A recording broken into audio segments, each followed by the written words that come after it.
against the Ducks. Why not come back for some more high-quality volleyball for the Portland State Vikings as they take on another in-state foe in Oregon State. And what has become a yearly matchup between these two. This is the fourth consecutive season that they're playing against each other. Third time they're playing inside the Viking Pavilion. And I think we might have a great one on our hands here.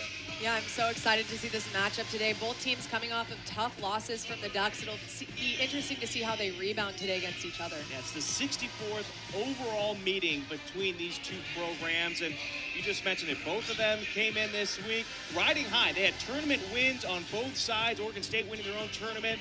And then you had Portland State winning the tournament down at California Baptist, and then they ran into the Ducks. Oregon State played them on Thursday. They dropped in 4 sets. Meanwhile, Portland State yesterday played a tough match. They pushed it to 5. Unfortunately, though, it went the way of the Ducks.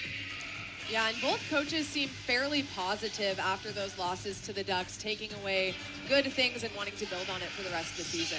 As you just saw Michael Seaman right there, you see Lindsey Bohonic, the head coach for Oregon State in her 3rd season. You talk about Michael Seaman, though, for Portland State. 19th season as the head coach at Portland State. He's done terrific things in his tenure with the Vikings.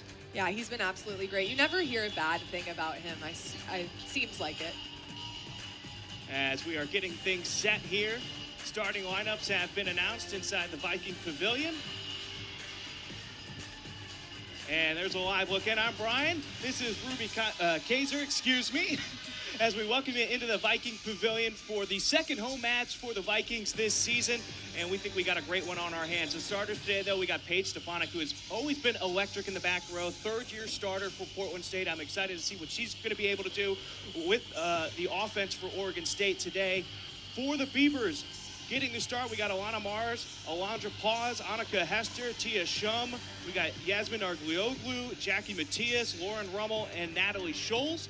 For Portland State, on the other side, we talked about Paige Stefanik briefly, Naomi White, the middle blocker, Olivia Eichenberg, Willow Watson, Reese Biesmeyer, Ava Blazic, and then Tyra Schaub getting the start for Portland State as well.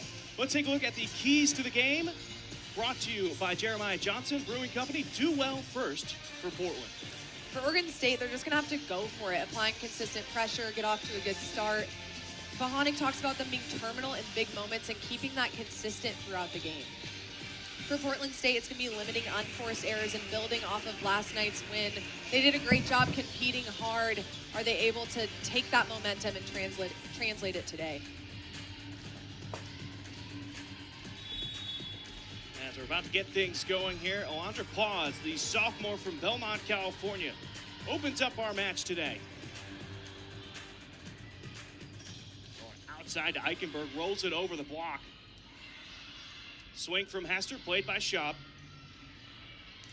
Eichenberg with another opportunity, goes high off the hands. The Beavers stay with it, out to Rummel. Schaub with the dig. Watson with the kill on the right side. First point goes to Portland State. Watson, one of our players to watch for the game today. She's done so well. She had 4 block assists yesterday versus Oregon, hitting 300 on the season. Coach Seaman describes her as a beast. She's very businesslike, he says. What a great start to her career as well. Talking to Coach Seaman, terrific dig over there by Blazic as the setter's now out for Portland State. They get the free ball over. You talk about players like Watson, the kill for Rummel, but came in as a middle blocker. Talking to Coach Seaman, he said, I kind of slated her as the starting middle blocker for us, but the way that he was training all the middle blockers, he wanted versatility to be able to hit on the right side as well, and she just blossomed as a right side attacker for the Vikings in the early preseason. That's one thing both coaches have talked about, was just developing all-around volleyball players, not just somebody who can play middle blocker, but somebody you can throw in on the right side or the outside. And you'll see both coaches have done that throughout their season so far. Eichenberg with the swing, that's long past the end line. We'll have Natalie Scholes, the middle blocker from Germany, back to serve. Started her collegiate career at St. Leo. Did not play last year at the Division II level. Back set.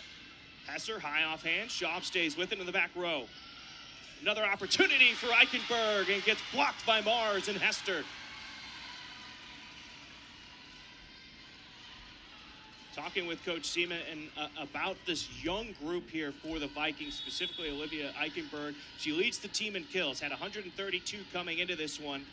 The one thing he really wants her to work on, though, is shot selection, rolling the ball, picking her spots. And even though she's leading the team in kills, she's also quite high up there in errors so far this season. Yeah, I was really impressed with her maturity in last night's match and just how confident she was going for some of those big swings in the tougher moments in the match. Scrappy play by the Vikings, keeps the ball up. Rummel goes off hands. Eichenberg with the first pass, back set to Watson. Hester finds a spot in the back row, beating Shaw to the floor.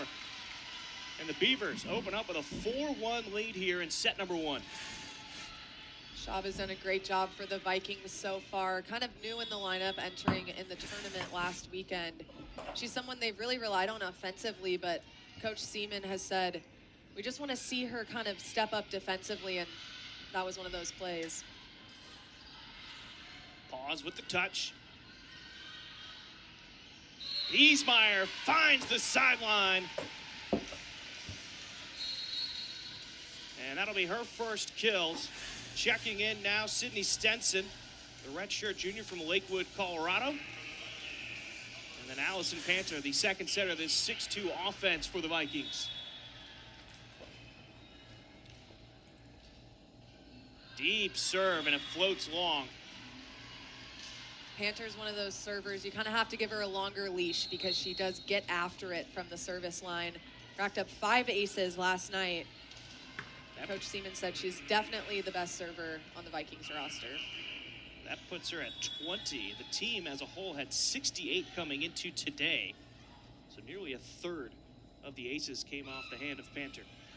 Stepanek with a great pass on serve receive, and Biesmeyer's swing tried to cut it arm side, past the sideline and out of bounds. Another attacking error for Portland State. Been so impressed with Stepanek's serve receive game last night and just showed it off today. She's really grown in that area of her game, able to pass the ball outside of her body, make some of those floor moves. Just a lot of confidence from the try line. Denson on the slide, dig for Oregon State. Gould, who just checked in for the Beavers, gets a swing. Eichenberg blocked, covers her own swing. Mars, the middle, showing off the hands, and the swing from Gould finds its way just past the outstretched arms of Panther. Eichenberg's gonna have to get creative with those 2 6'4" blockers in front of her.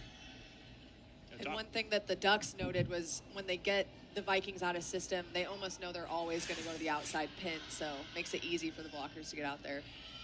So they go to Stenson here, the deep roll played by Pause. Gould, the lefty, gets blocked. It's covered by Lilo. Deep roll from Rummel. And they're going to say, couldn't tell if that was a touch. They gave that point to Oregon State. So an 8-2 lead here for the Beavers in set 1.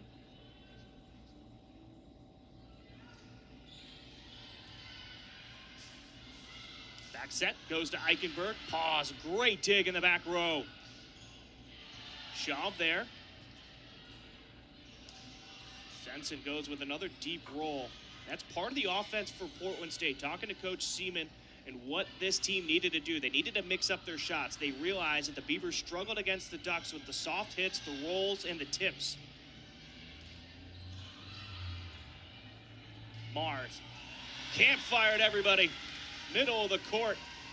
And the Vikings can't get to it. 9-2 lead.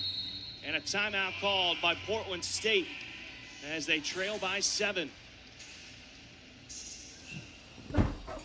See that last point from Mars. We're going to step away. We'll be back inside the Viking Pavilion in just a couple. For the Beavers in set 1, coming out of the timeout call by Portland State, it's Brian Slike and Ruby Kaiser. Portland State going to have to mount some type of comeback here, and it starts with good serve receive as Schaub gets a nice pass. Pushed outside to Stenson, rolls it over the block. Lilo there to play it, out of system for the Beavers. Rummel blocked, plays it herself, and tipped over.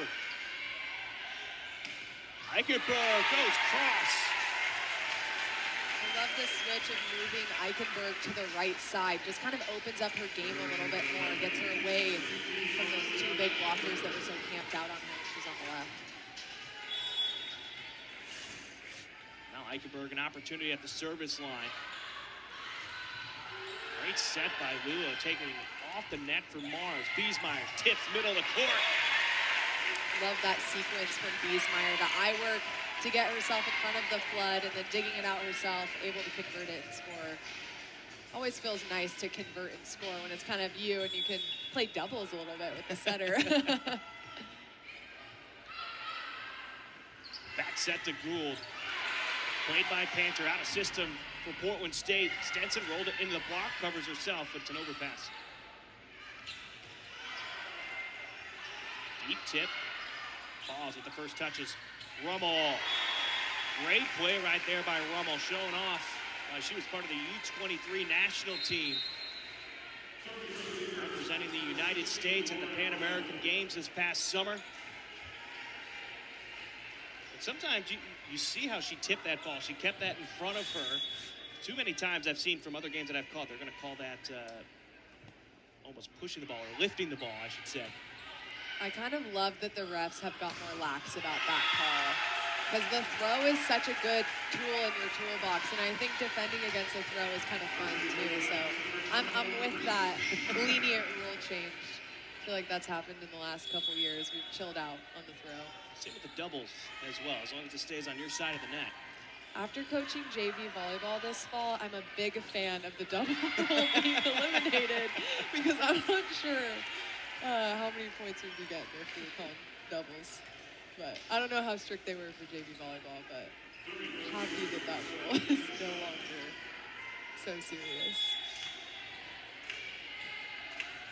Going back to serve, Tia Shum from London, Ontario. Naomi White with the tip, middle of the court, played by Shum. Gould, the lefty swings and tools the block. Went off the inside arm of White. And so far, I don't know if you've noticed this either, but the block, it's not necessarily flush right now for Portland State as they're trying to get a push over the net. Yeah, it took them, it seemed like a little bit yesterday, too, to get in a rhythm, blocking-wise. Good swing from Stenson. Splitting the block right there from Scholes and Cormier.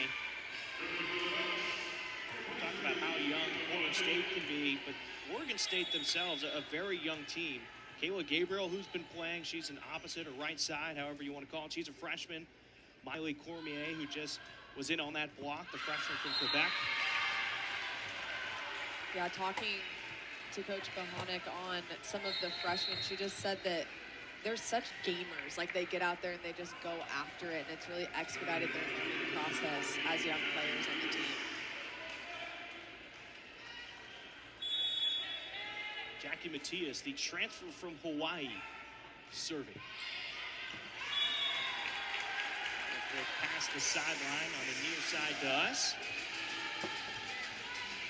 You bring in a player like Matias, who had some run at Hawaii, wanted a bigger opportunity, so she jumped in the portal. And for Oregon State, that's been a great pickup for them so far. That's an up right there. Narlioglu got her hand underneath it.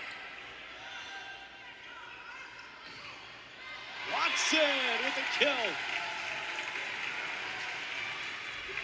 Second kill for Willow Watson, who was our Portland State player to watch tonight. You can definitely see that business-like demeanor after her swing. No reaction, just walk off. No big deal. Past her great roll shot, and Eichenberg laying out to save it. And Shaw, smart play right there. Talking to Coach Seaman, he said that was one of the things he really wanted to see out of her. She's been hitting a lot of hard crosses in her time with Portland State, but the finesse plays, rolling the ball as you saw right there. Perfect execution by Shaw. Adding that roll shot to her toolbox is going to be huge for Tyra Shaw, because she is such a heavy arm attacker. Is something that Coach Trent said last night. He said that's one of the biggest things we've scouted is defending Shaw and how heavy her arm is. So mixing in a little finesse is catching people on their heels. Alondra Paz will serve. Back of the first rotation for the Beavers. Portland State chipping away at that lead. They were down by 7, now trailing by 5. Pushed outside. Great swing from Eichenberg. Shum couldn't keep it in play. Really big swing from Eichenberg. Looked like the set was a little bit more interior than what it has been so far in this set, and she's able to get on the inside of the block and hit that hard cross court. You're absolutely right. The block was still drifting out, and she was able to hit that inside of the block. Back set. Popped up by Blažič with an elbow. Matias pushed out to Rummel. Dig from Stepanek. Watson trying to cut it inside the block. It's played by Matias, out of system for the Beavers. They'll cover the swing. Scholes have the opportunity. Stepanek will set it high for Watson.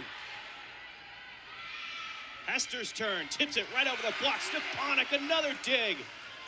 And Eichenberg gets blocked by Scholes and Hester.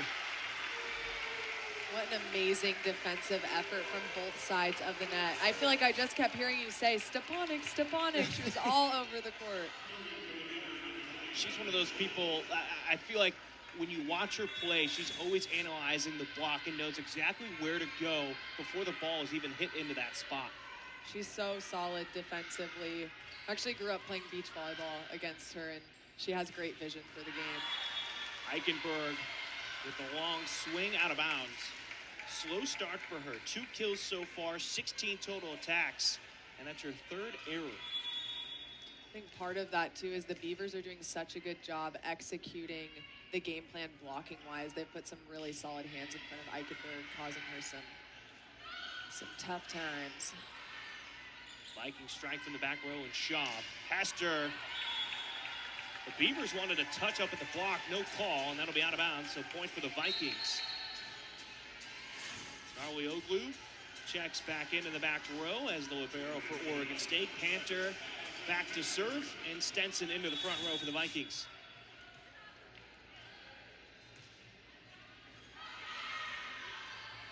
Mars gets blocked. Solo by Biesmeyer.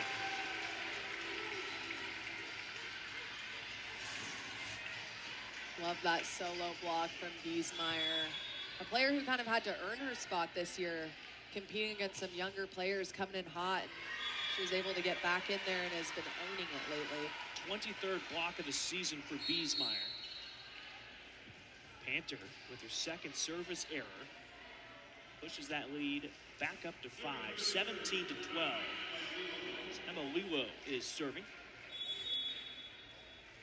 Liwo last year led the Beavers in assists, had over 700, which was the 7th most by a true freshman in program history.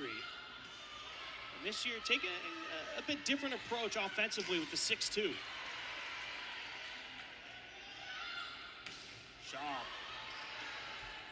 gets some help from the tape, out of system for the Beavers. They send a free ball over. Back set, Eichenberg through the hands, played by Liwo, out of system. Panther puts it high for Stenson. Mars tips, played by Eichenberg. Panther goes outside to Stenson. Tries line, works out this time. What an amazing deep line shot from Stenson. Just painting that back corner. You see the setter kind of got sucked up. Middle back staying true, just leaving that wide open. Yeah, she's playing up at the 10-foot line. Nobody playing in the back right. I don't know if that was a defensive choice, committing to the tip, or if she was just cheating a little bit, but it was open. Covered by the Beavers. And no touch from Portland State. The Beavers wanted one. But no call right there. And the block, which was a little bit late before, is really setting up well against the Beavers now. A couple covers for Oregon State after the block. Yeah, doing a really good job adjusting to this game as it's gone on. That's something that Coach Michael Seaman talked a lot about. So we might not start off right away, but being able to make those adjustments throughout the match and compete as we go and learn more about the team, especially as young players. He said it's going to be so key for them throughout the season. Cormier checks into the front row with Rummel serving.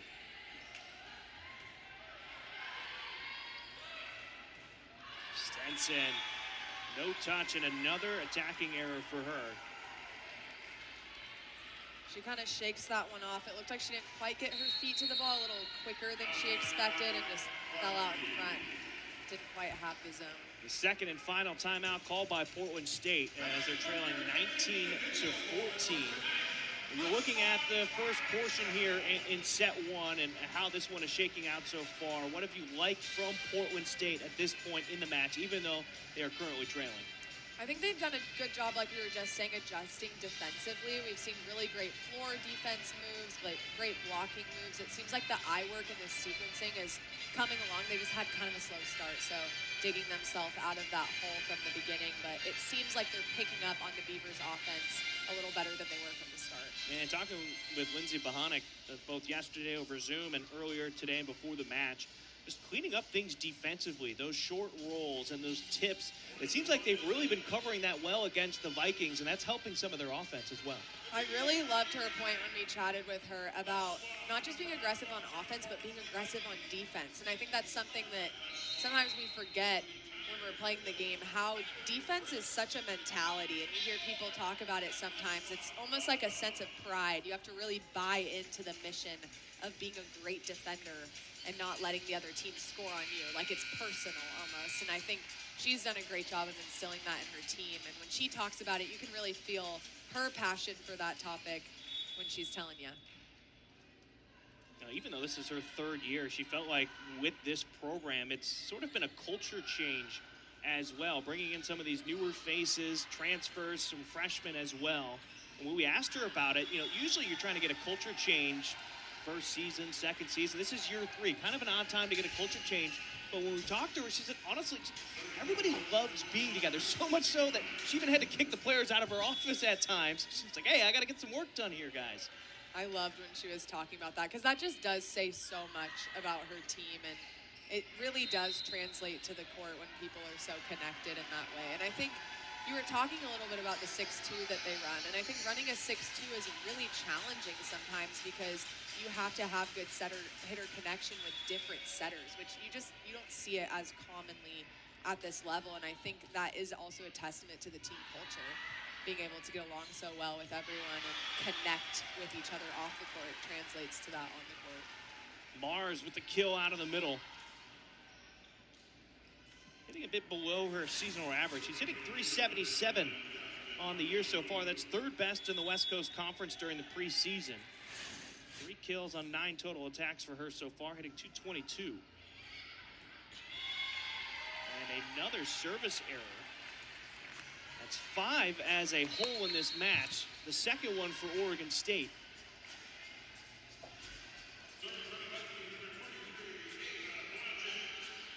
Ava Blažic back to serve.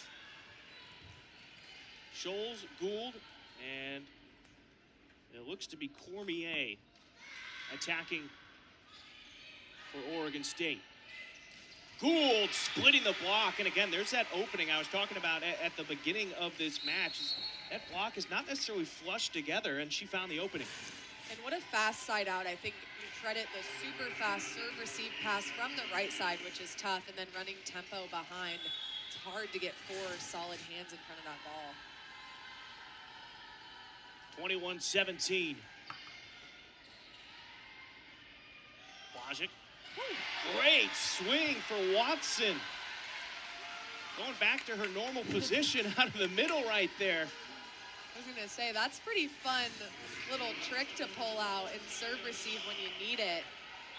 Throw her in the middle. What a strong cutback. I was going to say, White never even crept towards the middle. She stayed on the right side the entire time. Deep back set. Cormier swings. White with the kill just past the 10-foot line of the corner right there. Excellent sequence from Portland State. You see the slowdown from Eichenberg started it off, able to kind of create a free ball opportunity and transition that ball. Beautiful. The Vikings not showing any quit. They've got the game back within 2, and a timeout called by Oregon State. As you see, the arm side swing from White beating Narglioglu. Your Lindsey Bohanec. with what Portland State's been able to do over this last little bit, the last 7 points or so. What would you like to see out of your team defensively right here?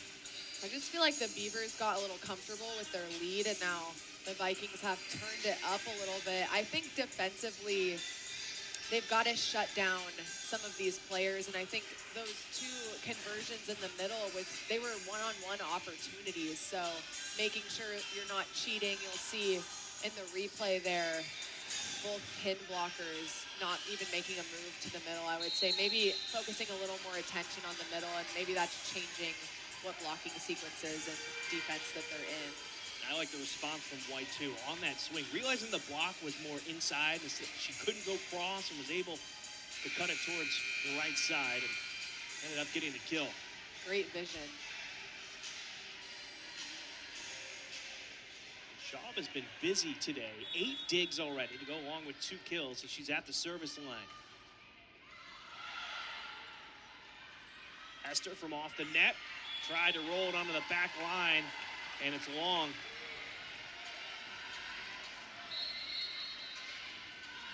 See some adjustments made. Cheyenne Green has checked in for Oregon State. Green, a freshman from Pleasant Hill, Oregon. Blocked! And the Vikings have tied it up. Watson and White. Big momentum play from the Vikings, and I love paying into the little sideline cheering from the bench. They do such a great job. They even got a shout out in our meeting with Michael, creating the energy here in the Viking Pavilion. It goes a long way. Having your bench behind you like that, Schaub's swing goes out of bounds, and it's too long, so lead back to Oregon State. But sometimes when things aren't going well, you feel the energy from your teammates on the bench, and it sort of helps you zone back in and get ready for the next one to side out. Absolutely, and I'm sure that's a standard that they've set with all these road games when they kind of have to be each other's own cheerleaders in enemy territory. Pause, picking out Schaub on serve, receive. Swing from Watson. It's going to be played by Blodgett, out of system. Stepanek puts it high for Watson. Hester with the pass. Matias from the 10-foot line. Tip from Rummel. And it's difficult. Schaub was playing that back line, had to come up and try to make a play, and it lands just in front of her. Yeah, really impressive set from Matias, pushing the tempo at such a high point, giving her the ability to be so physical and just reach right over the block.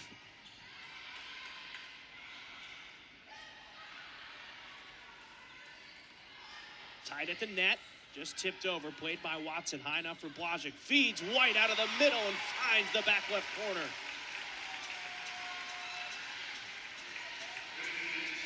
White with her 2nd kill.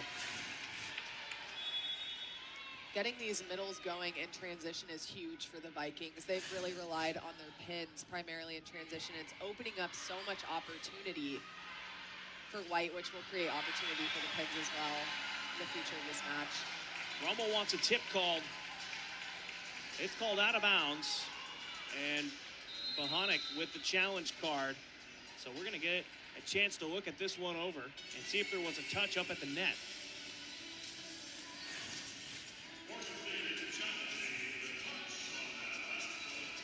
It's hard to tell from this angle. I think the block touch has got to be one of the hardest challenges to make a decision on. It's just so tough to see at that tiny of a level, the changing the ball or the changing fingers. I'm looking at the fingers to see if there's any snapback on them, and with Watson pushing forward, it's hard to tell if there was a touch. I was going to say, Watson makes such a decisive move with her hands over the net. It's hard to tell. And the other thing you could look at is the rotation of the ball, if that changes, but when you slow things down, you kind of lose the rotation on the ball when you're looking at the replay.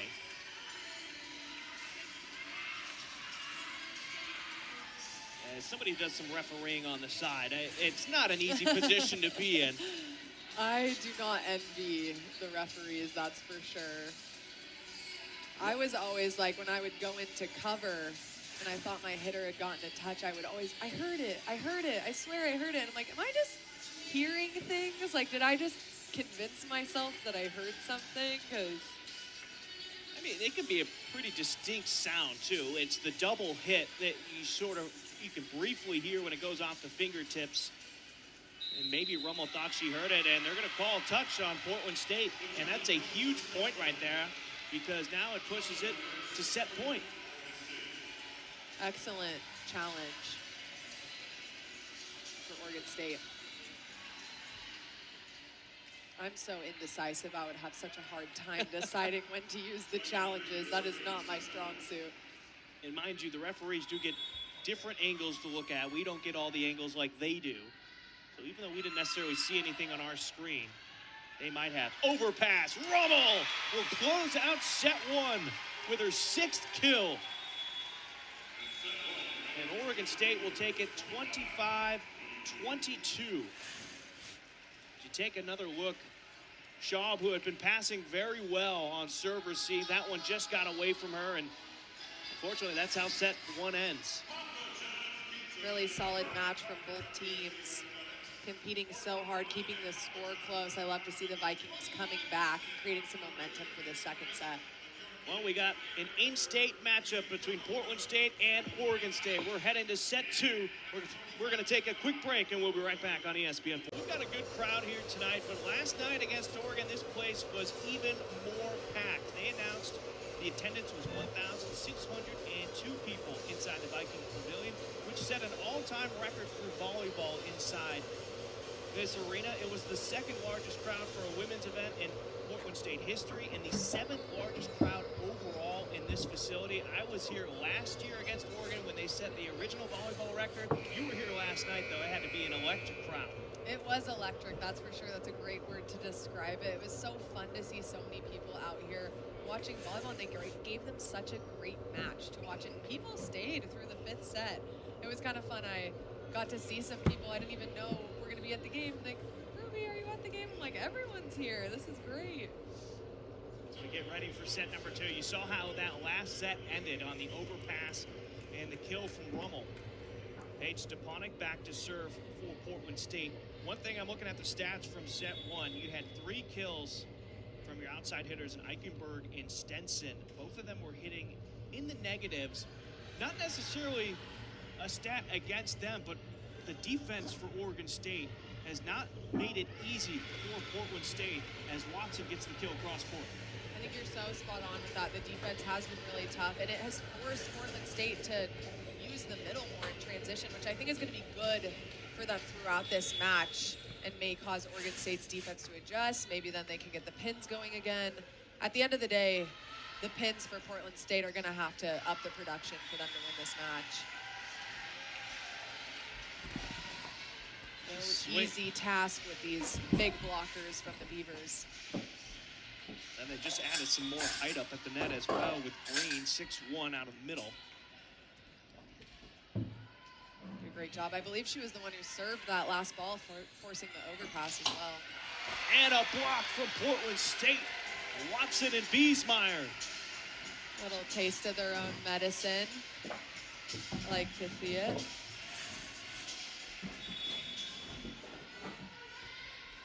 Coach Bohonic for the Beavers did note that they're a team that gets blocked a lot. She said she actually likes that stat because it means that they're going for it. They're swinging hard. They don't tip and roll every ball. She's like, I'd much rather be the team that gets blocked the most than the team that gets blocked the least. Hester swings, 2 touches from Portland State.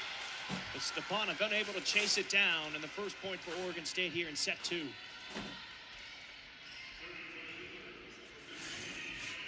Really gritty defensive start for both teams. Just going after it. I have to point out right now, the play of Blazek. She's wearing a brace on her wrist, by the way. She's been dealing with an injury all preseason, and she is gutting it out as part of this 6-2 offense. Portland State was underneath the net. So that point will go to Oregon State. But she's playing defense. She's passing pretty well, too. She had that dig on the last cross from Oregon State.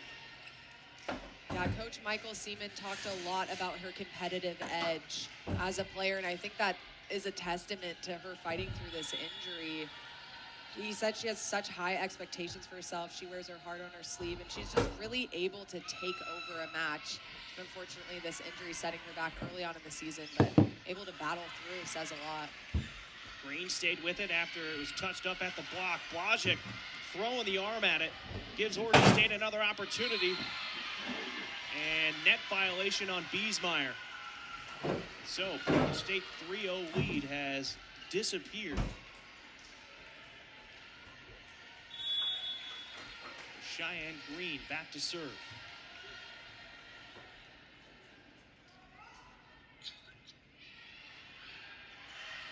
Overpass, Stepanek with the dig. And Eichenberg wasn't expecting to try to play that one. Tried to pancake it, but unable to get to it. A kill for Hester.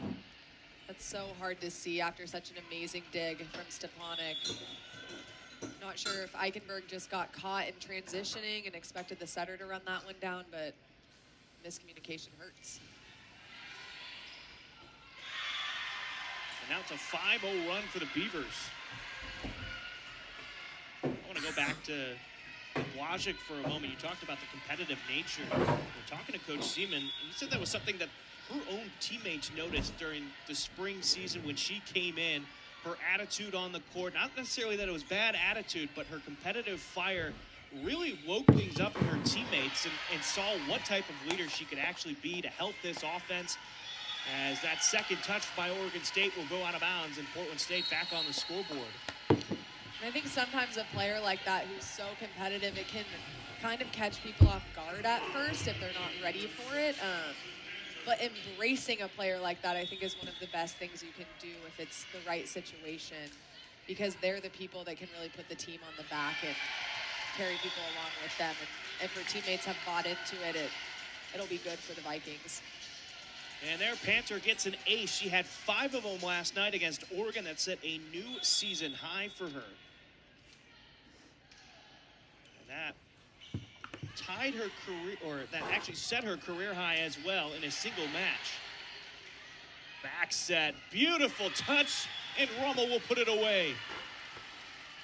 What an amazing set right there by Matias, going away from the outside pin, but still able to set it all the way out there.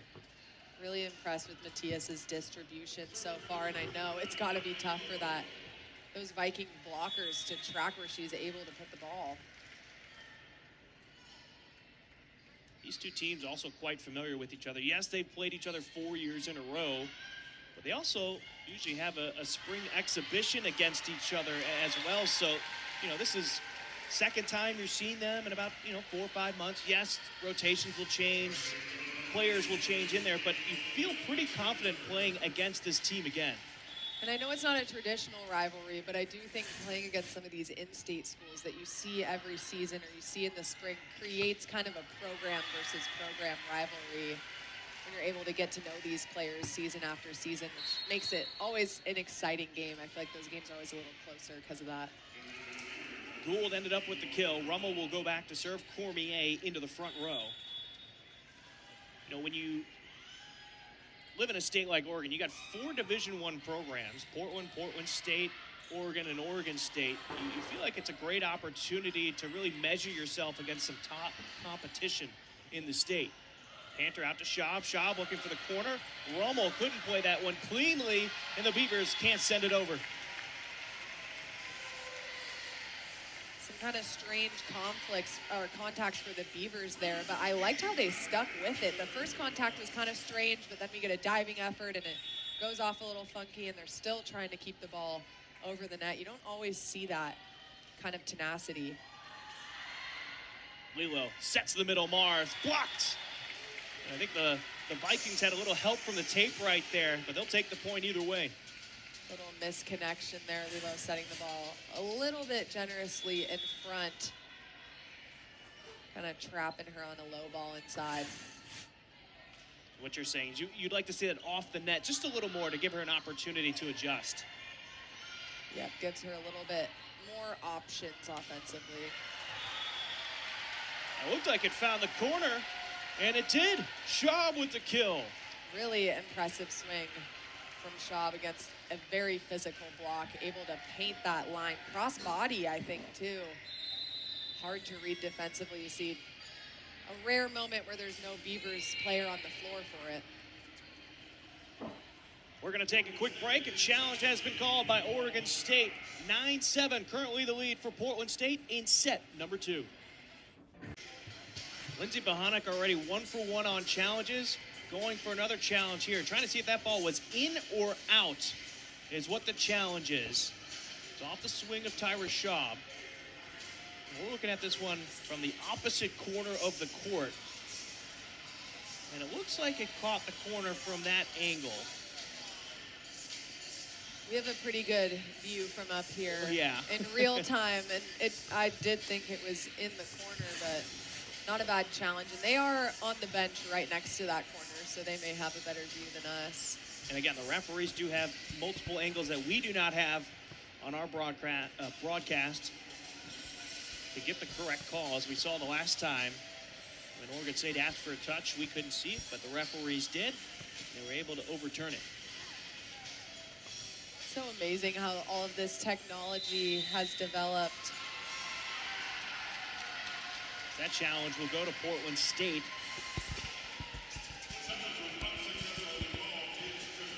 So I'm thinking about college football, how verbiage is so important now. The call is confirmed or anything like that. You don't hear that necessarily for volleyball, but the point remains with Portland State with a 2-point lead.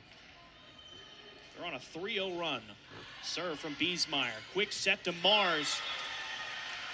Another one of those really fast serve receive transition kills. Starting to believe that that is definitely a part of their side out game, passing that ball low, getting it to the middle to convert it fast. It's how important that first pass is to help your offense all the way around. You see Eichenberg puts this one back near the end line. Schaub, middle of the court. Eichenberg rolls it. Back set. Gould goes off the pin. That's out. Calls don't get much easier than that. And Blažič back in along with Willow Watson.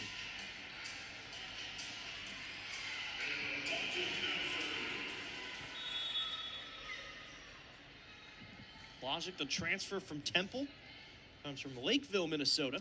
Redshirt junior. One of the things that Coach Seaman really liked about her when getting her out of the portal is the kill on the outside by Cormier. It's just her approach to the game. She's a student about it. She's curious. She asks questions. Michael calls her almost like another coach on the floor. And I think that's such high praise for a player just coming into your program. It's such a cool relationship for coach and player to have where they're able to kind of bounce ideas off of each other and ask questions and learn from each other.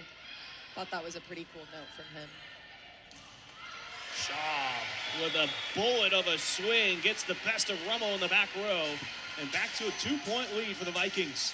Have to give Stepanek some credit there with the set, setting some tempo to Schaub, bringing her inside so she's able to just explode into that ball and get the kill. Schaub, a transfer from Gonzaga, second season with the Vikings, gets the ace right there. And that puts her team up by 3. It didn't get a lot of run until some injuries last year. Coach Seaman talked about wanted to see her mix up her shots. We talked about that earlier in set 1, but the passing was another big key for her. She gets a dig, now double digits on the night for her, and a kill for Watson.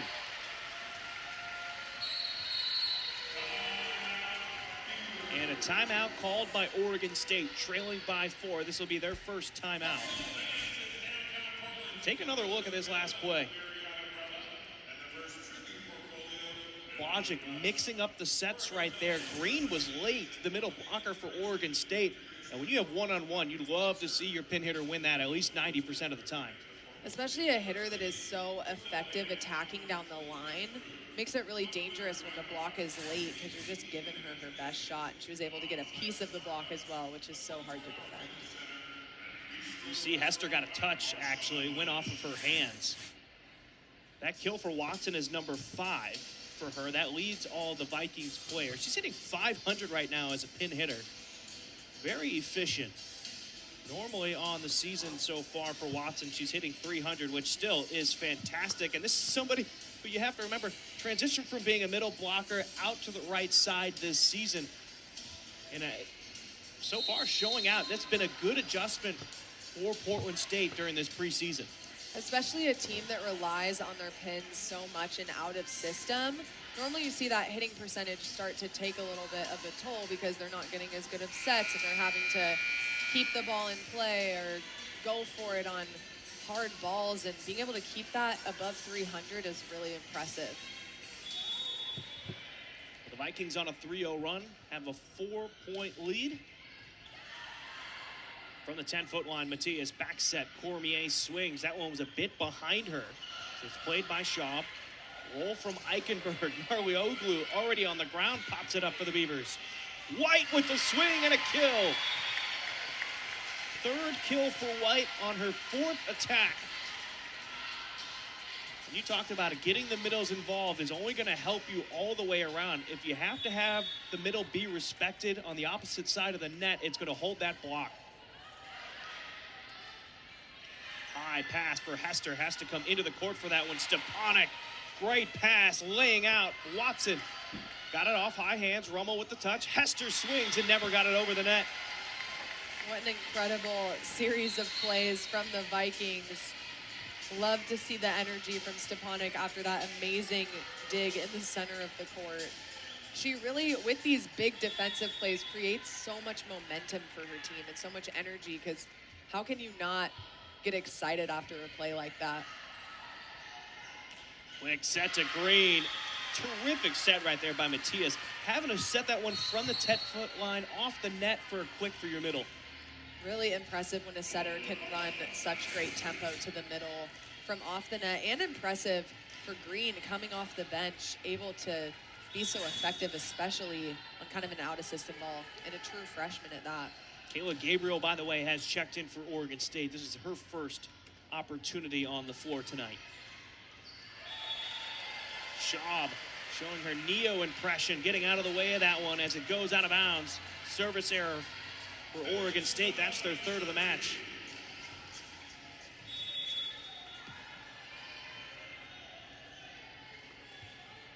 Stepanek back to serve. You could say somewhat local product. Richfield not too far away, about 15 miles across the border. And the kill for Oregon State. I was coming in to Will Call to get my credential yesterday behind what I'm going to assume was her grandparents, who both had on Stepanek t-shirts. And they were so cute. And she's one of those local players, Tyler Schaub, geez, I know definitely draws a crowd from the Portland, Washington area as well. Eichenberg with a strong swing, and the dig from Pause. Schaub from the back row. Green with a nice pass. Out of system now for Portland State. Puts it high for Watson, and it goes outside of the pin. That's tough for her, having to adjust from the set from Stepanek. It was taking her outside of the court. There's not much she can really do except try to tip on that one. Yeah, once it crosses your body like that, it's so hard to make the ball go back into the court when you're kind of falling outside your body. Overpass. Marr showing off the passing skills. Goes high off the hands of Biesmeyer, and she will get the kill. I know Green coming in off the bench in the last set has done a great job in the front row, but from the service line has really gotten after it, forcing a timeout from the Vikings. Vikings with their first timeout of the set, leading by 3, 16-13. And you could just tell, wanting to regroup for Portland State. The passing has not been clean the last few serve-receive attempts, so this is an opportunity to get back together and talk some things over. Yeah, Green went on such a long service run earlier in the set already, just gave up an ace to her. I think this is a really timely timeout from Michael Seaman. Like you said, just regroup, reset, make her think about her serve a little bit more. She is a true freshman. I do think that kind of plays into sometimes taking a timeout, test her maturity levels a little bit here. We'll see if it ends up in what I like to call coach's point. You get the timeout, and then maybe there's a service error right out of the timeout. Oh, yeah. You can take credit for that. There's got to be a column for that somewhere. The young fan enjoying the match today. What I would do for some nachos right now. I know, those look pretty good. Like, all of a sudden, I'm hungry. First person to deliver us nachos who's listening to this broadcast for some reason and is also here, you get a shout out. We're not too far away from the concession stand. So out of the timeout, each team has one timeout remaining in this set. Looking at the stats too, we keep talking about how big the block is for Oregon State, but Portland State currently leading that category, not by much, and there's the coach's point I was talking about. There you go. That might be an announcer's point too for you. We'll give you both a point. Well, I don't know if I get a point. Usually it's an announcer's jinx. I know, it's like a reverse jinx. I always hate when that happens. I do feel the guilt.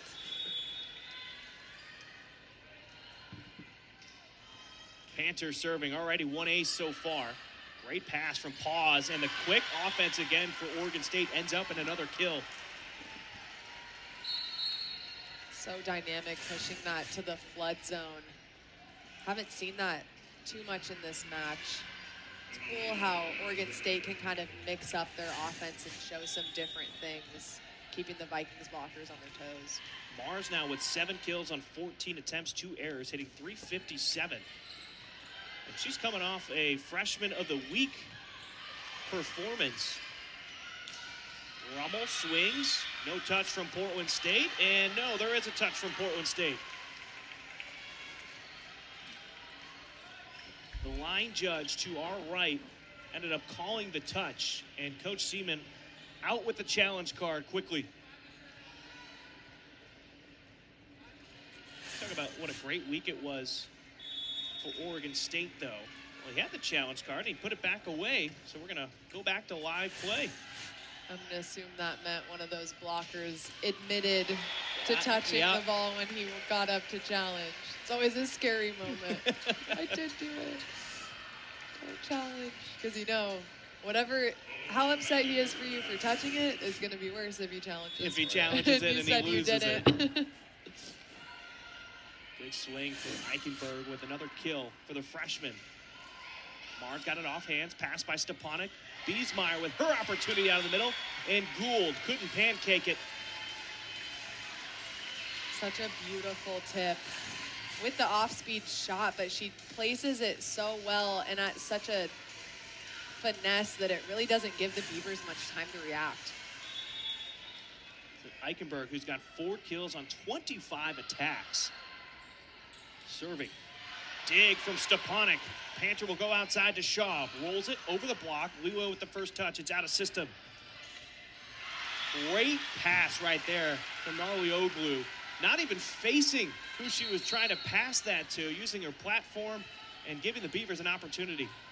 Yeah, she had some tempo with that bump set. And Rummel with just such excellent vision, able to get her feet there fast and her hand out in front to attack that zone 4. I was definitely not expecting the bump set to be that fast, so for Rummel to come in immediately is pretty impressive. Panther, a little back set to Stenson. Rummel chases it down. Lila from the 10-foot line. Back set, Gould, blocked, covers her own swing, and unfortunately, she's a roadblock for the rest of her teammates, unable to get to it. Point for Portland State. Such a good touch. But like you said, just gets in the way of somebody getting another touch on it. And there's not much you can really do. You went down low to try to save it. That's when you just kind of crawl out of the way and it just gets worse somehow. Cormier tooling the block on Stenson. It reminds me back of my playing days. Once I was just on the side of the court and just sort of curl up in a ball, get out of the way as best you can. You're like, just get the ball. I don't care what it takes. Jump on me.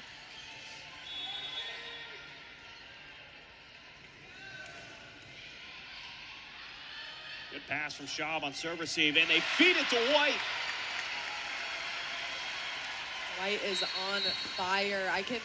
Would assume that the Vikings are trying to create more opportunities for her. And Coach Seaman said when we chatted with him, she's a player that he leaves every game thinking, man, we should have set her more.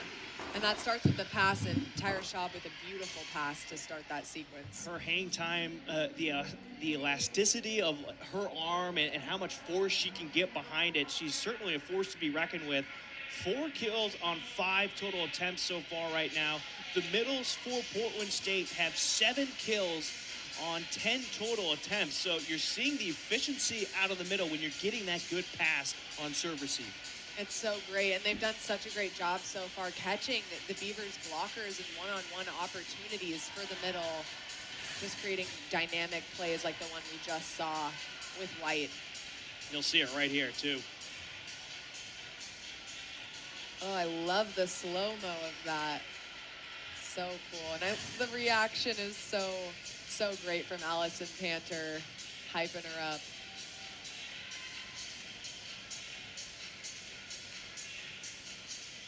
So Portland State trying to even up this match, 1 set apiece. They are 4 points away from doing that. The Beavers, they've got other plans right now. They're already back out onto the court.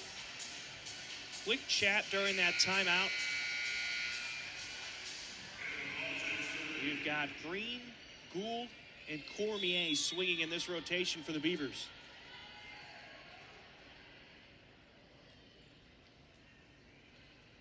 Logic serving out of the timeout. Lilo pushing that one cross court, and Cormier couldn't do anything but tip it right into the block, back down on her. Yeah, not much of an option from Cormier on that set. This is a really hard serve-receive pattern to side out on, I can imagine. The setter coming from the left side of the court, having to turn around. If the pass isn't perfect, it's going to be hard for them to get in system. Cormier, that time gets the kill. 4th kill for Cormier. And talking with Lindsey Bohonic about the growth of Cormier. She played with Team Canada and talked about how the tempo for their offense is a bit slower. You're going to get some higher sets to adjust for the pin hitters. It only took her a couple days to get in line with Oregon State's tempo offensively, and you're starting to see some of that now as Watson gets another kill out of the middle. Do you count that as a kill for the middle blocker? Oh, yeah. I'll give it to her, always. Of course. That's the 2nd time she's gotten a kill out of that position in that rotation for Portland State. 23-18. And the Beavers are looking at a system of all sorts. Blažic, back set. Watson, another kill. That's number 7 for Watson. Halfway to her career high. I'd be so curious to hear what blocking defense the Beavers are in. It seems like they're in a balance where they're just committing one-on-one and then making moves, not committing on a specific player to the pin, because we're seeing a lot of one-on-one opportunities for the Vikings right now. Alondra Paz will come in to serve for the Beavers. White, Watson, and Eichenberg are the attackers for Portland State.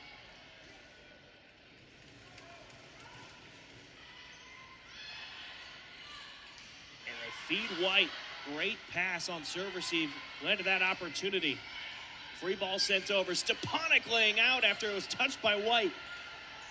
Outside. Rummel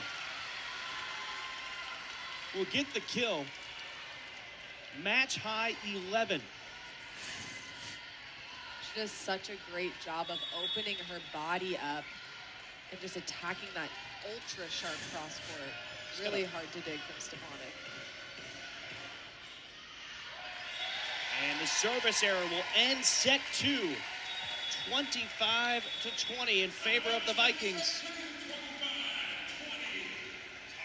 As we head to set 3, it's 1 set apiece. This one could be going 5, just like last night. We'll be back on ESPN+. We've said her name a bunch, but Portland State junior Paige Stepanek got some well-deserved recognition this week, earning the Big Sky Defensive Player of the Week honors. Stepanek was also named MVP at the Joust tournament at California Baptist, in which her play led to the Vikings to a 3-0 weekend record and the tournament title. Stepanek is a libero and was pleased to see someone who plays her position honored, but she's really focused on starting league play. I am very appreciative for the award. There are a ton of great athletes in this conference, And it was kind of came to me as a little bit of a surprise, but I'm really thankful for being able to be recognized for my playing. And I just hope to continue to show up for my team throughout the conference. This is the second time in her career Stepanek has earned the Defensive Player of the Week, and she's also a two-time All-Big Sky academic recipient too, so getting it done in the classroom as well. Her stats from last weekend, 44 digs over those 3 matches to go along with 6 aces as well, and you can see why she was the Joust Tournament MVP. Oh yeah, 9 digs already on this match. She is such a fun player to watch, and I think it's so cool for her to get MVP honors as a libero. That's something you don't see very often, and I think it speaks to her court presence as well as her play. It's Brian Slack and Ruby Kaiser on the call today for Portland State and Oregon State. Great matchup so far. Each team has taken a set. That's the 6th time that Portland State has come from behind, dropping the first set to even things up. They're now 8-3 in set 2s, but let's see how they respond. After yesterday's match, we saw that they took set 1, lost set 2, and they sort of traded sets with Oregon. You'd like to see them continue the momentum that they just had in set 2 and bring it out here in set 3.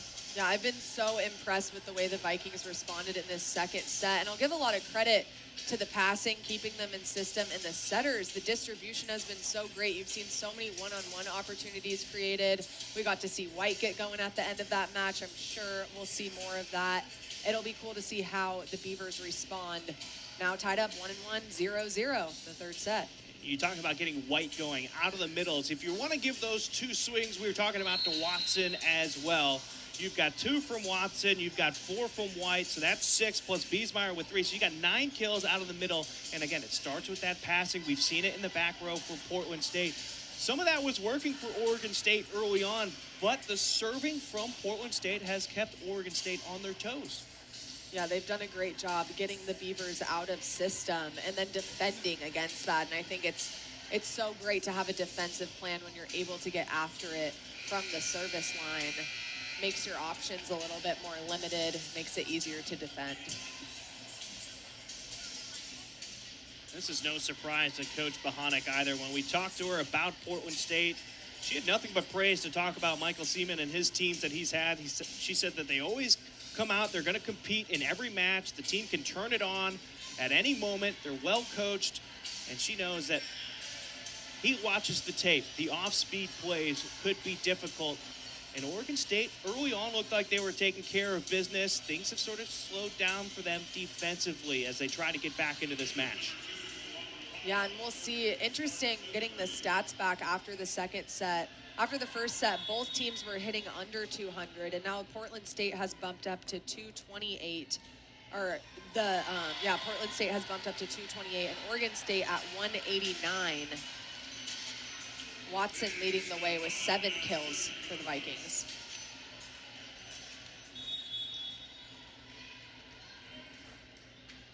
Stepanek will serve after the service error from Oregon State. And Stepanek will get an ace. Talked about Stepanek over the break. She's done such a great job, and Coach Seaman has mentioned her serving presence on the team as being something so important, something she had to fine-tune a little bit this year. Getting consistent while also relying on her to get other teams out of system and get those aces. And the kill from Mars will neutralize that ace. That ace, by the way, for Stepanek was career number 50 for her in her 3rd season. And you just see that tempo of the offense right there. There was not much that Portland State could do. When the Beavers are able to get a low pass in like that, transition it to a fastball, it's tough to stop. Just the 2nd ace for the Beavers.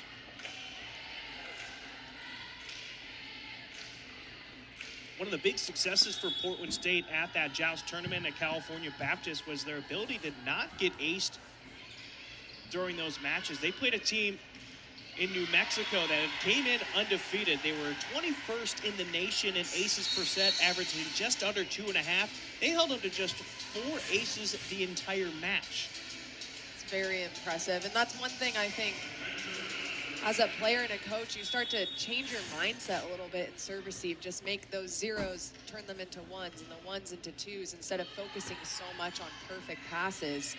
just focus on leveling up and ace avoidance.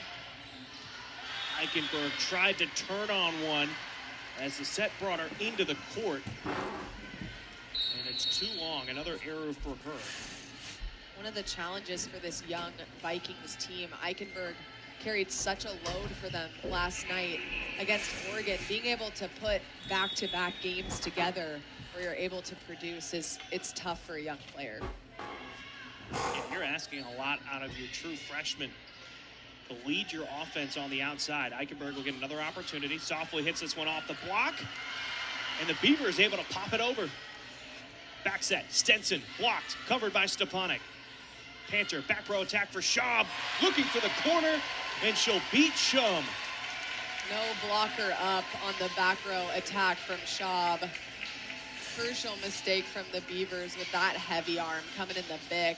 Tempoed ball, and so perfectly executed to that right back side of the court. You could see Scholes was actually backing up away from the net in that replay.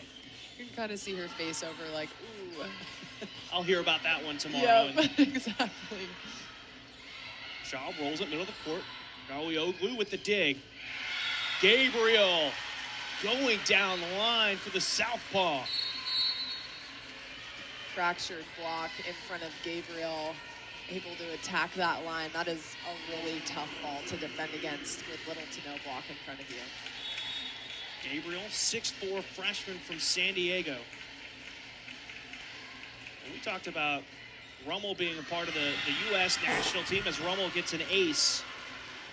But Kayla Gabriel, she's been training with the Japanese national team. You've got Miley Cormier, who has played for Team Canada as well. You have a lot of international experience on the Oregon State side of the net. Especially with those freshmen in Cormier. And Rummel, back-to-back aces. That's 10 aces now on the season.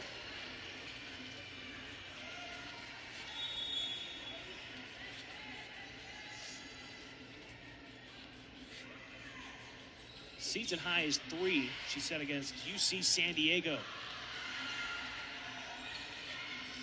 Gabriel swings, and the block sends it down the net. Stenson couldn't play it cleanly, and another point for the Beavers. They push that lead up to 3, 7-4.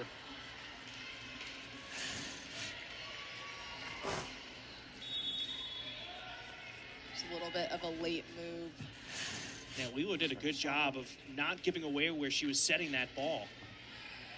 Panter pushing it outside to Schaub, and roofed by Gabriel and Scholes. You see the reaction from the bench from Coach Bohanec. Double fist in the air from the coach after that block. Doesn't get much more beautifully executed than that. Eichenberg with the pass on serve receive. Schaub goes deep on the swing this time, beating the block.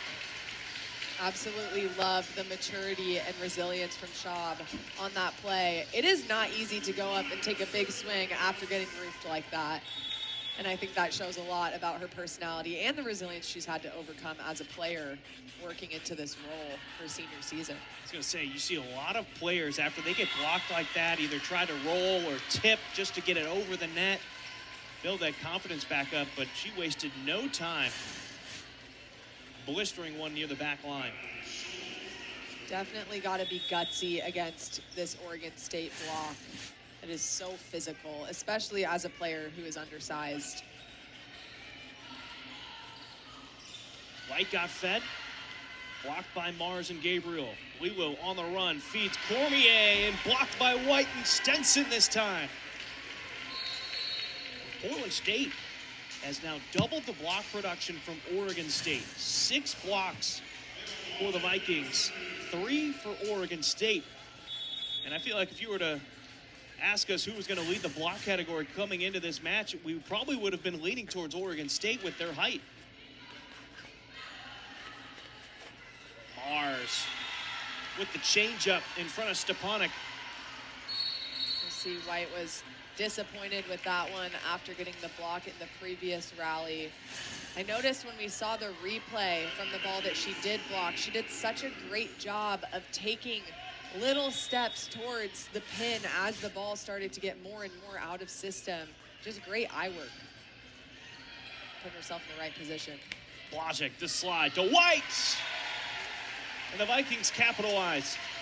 White with her 5th kill.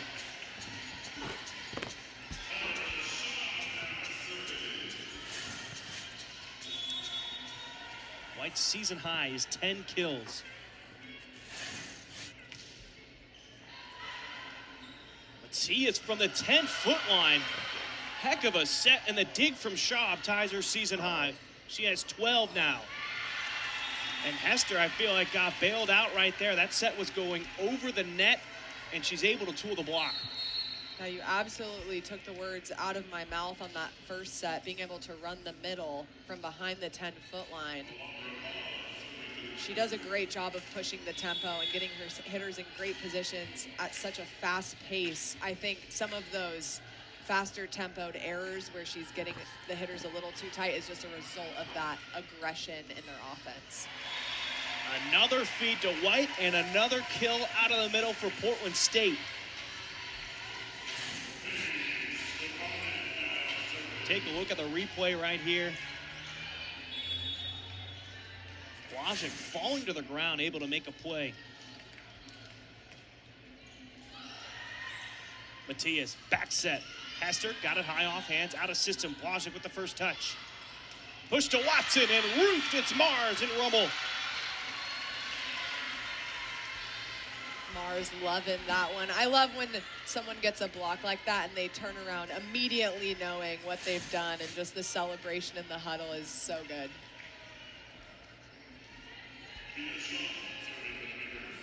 And you'll see that high pass allows both blockers to get out there, put up a wall. Shum serving. Stepanek followed that one all the way to the line, and she was saying that one was out. Her second ace of the match, I believe.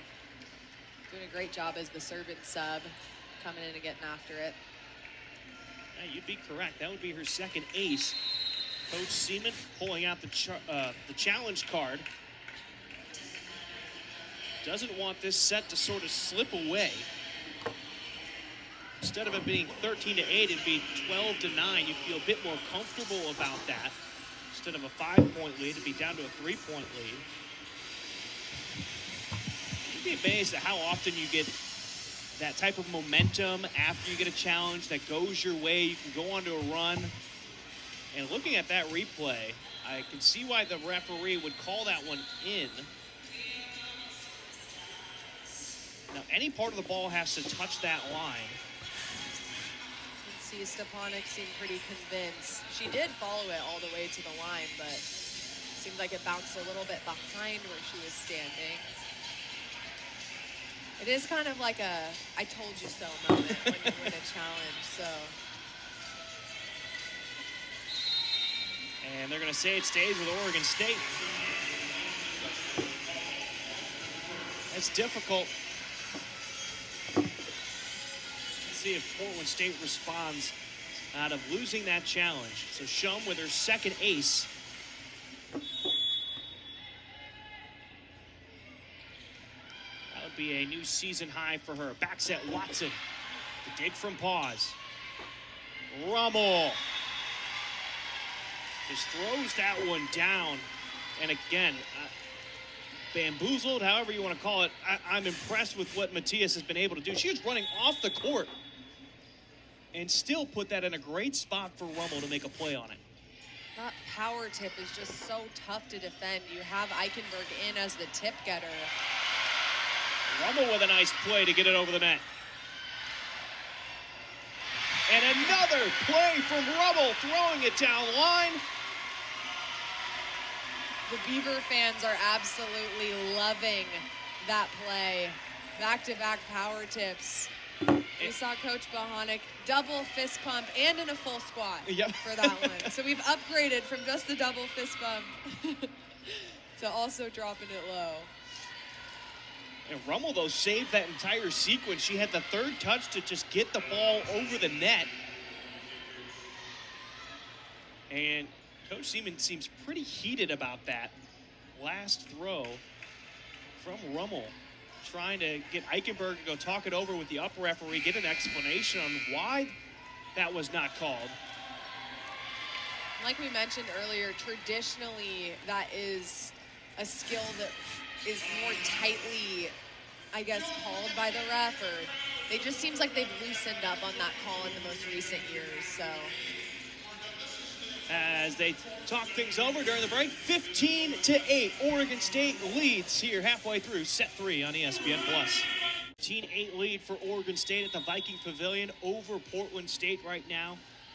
After that last break, as Shum serves, Ruby, you and I were talking at the break on why that's been such a controversial call in the past as Eichenberg gets blocked by Scholes and Hester. yeah, Rummel has done it so well in this match, and it's caused Michael Seaman a little bit of distress, but it's a play where traditionally it was very strictly refed against, where any play where you were taking the ball and kind of moving it at that velocity with an open hand was called a throw. And I think now you made a great point that when the set is in front of the player and they're able to push it over, they don't really call it as tightly, where if the set was behind her head and she was taking it from behind her head, it's more of a throw motion. But it's just one of those plays that I think they've loosened up on some judgment calls as referees. I know that's why the double set rule change got eliminated.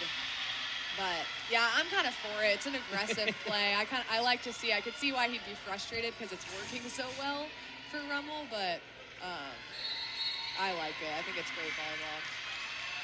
Eichenberg pulled out of the game, and Ashley Repetti is making her first appearance on the season. Repetti, a freshman from California, Los Alamitos. And they go right after Repetti. Deep swing past the end line. Tough spot for the freshman to put in. Serve, receive. They attack her right away. And you've been cold on the bench. Your first swing, you're just trying to get a feel of everything that's going on right now, and it goes a bit long. It's a really tough position to be in, especially as a freshman, but I think it's a good move by Coach Michael Seaman. Give her those opportunities to build the confidence for future moments in her career. She can say she's been there and done it. It gets easier coming off the bench once you've done it a few times. Rummel and Scholes on the block. 6 blocks apiece now for both teams. And you're starting to see Portland State show a couple cracks here in this third set. Offensively, it hasn't been as clean. And Repetti gets aced.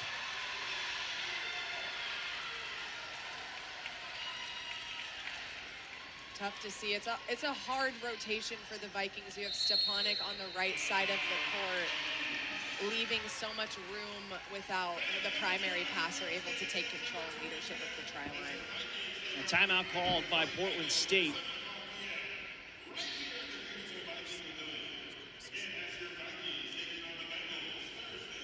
So the Beavers, they're part of the West Coast Conference this year. This is the final season that they will be competing in the West Coast Conference. They joined after the mass exodus from the Pac-12 Conference a couple of years ago. Next year, the Pac-12 will be resurrected with a number of new schools joining Oregon State and Washington State. That includes Boise State, Colorado State, Fresno State, all the states really. San Diego State, Texas State, Utah State, and then Gonzaga, I think, is a big one, specifically because they're leaving the WCC in a conference that they've mostly dominated, especially basketball-wise, for what seems like the last decade plus.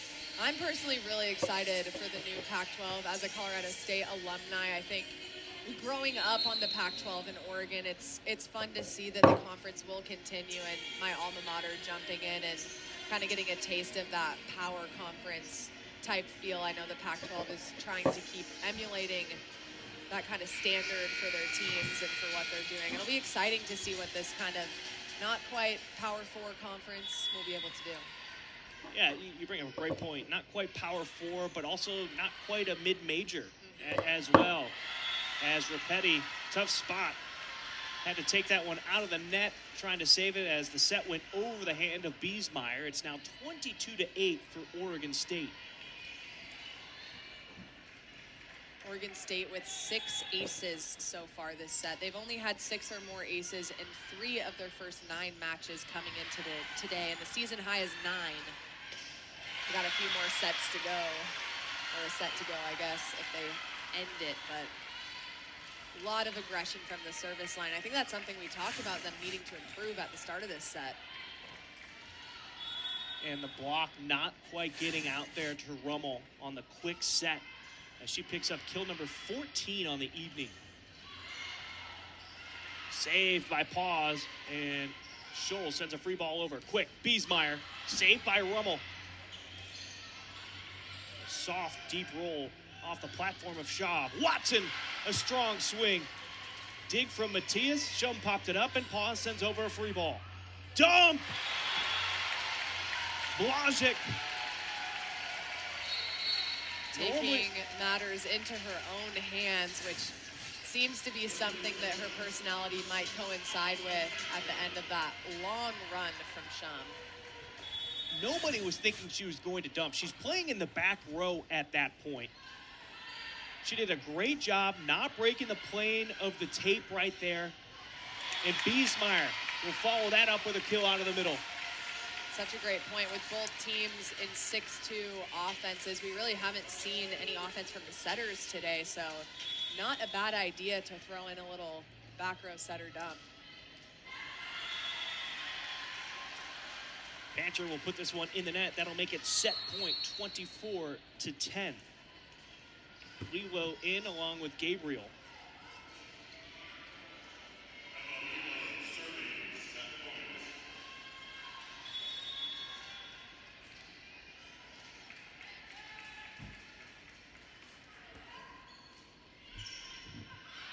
Stepanek calls for the second ball outside to Repetti. Tips over the block. Lilo first touch out of system. Shum with the pass. Gabriel swings, covered by Lilo. Back set. Stenson found the seam through the block and picks up another kill. What a swing from Stenson. Such a great set from Panter, too. The pass pushed her a little bit forward, able to reverse the flow and get the ball out to her so beautifully, leaving a hole in the block. Great distribution. Panter, another back set to Stenson. This time she gets blocked. No cover from the Vikings. And that'll wrap up set number 3. Beavers will take it 25-11. And after last night, nothing is shocking. I wouldn't be surprised if we saw Portland State come back and take set number 4 after they dropped set 3 that was dominated by the Beavers. We'll take a quick break.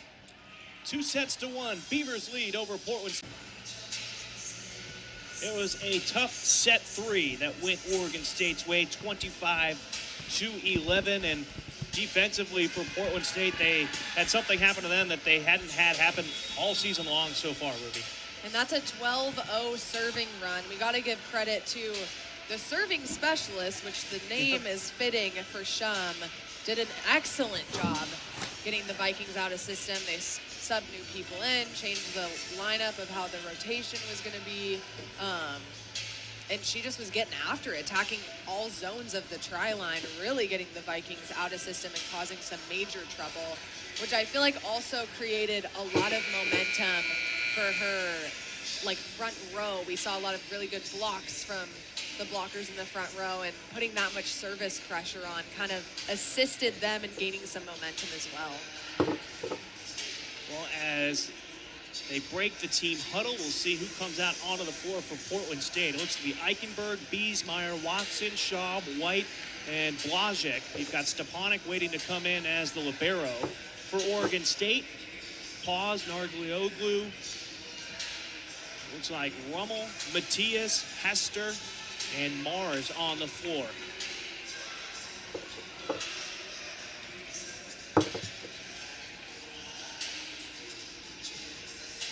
And that hitting percentage came down as well for Portland State. They hit 228 as a team through set 2, and that dipped below 175 after set 3.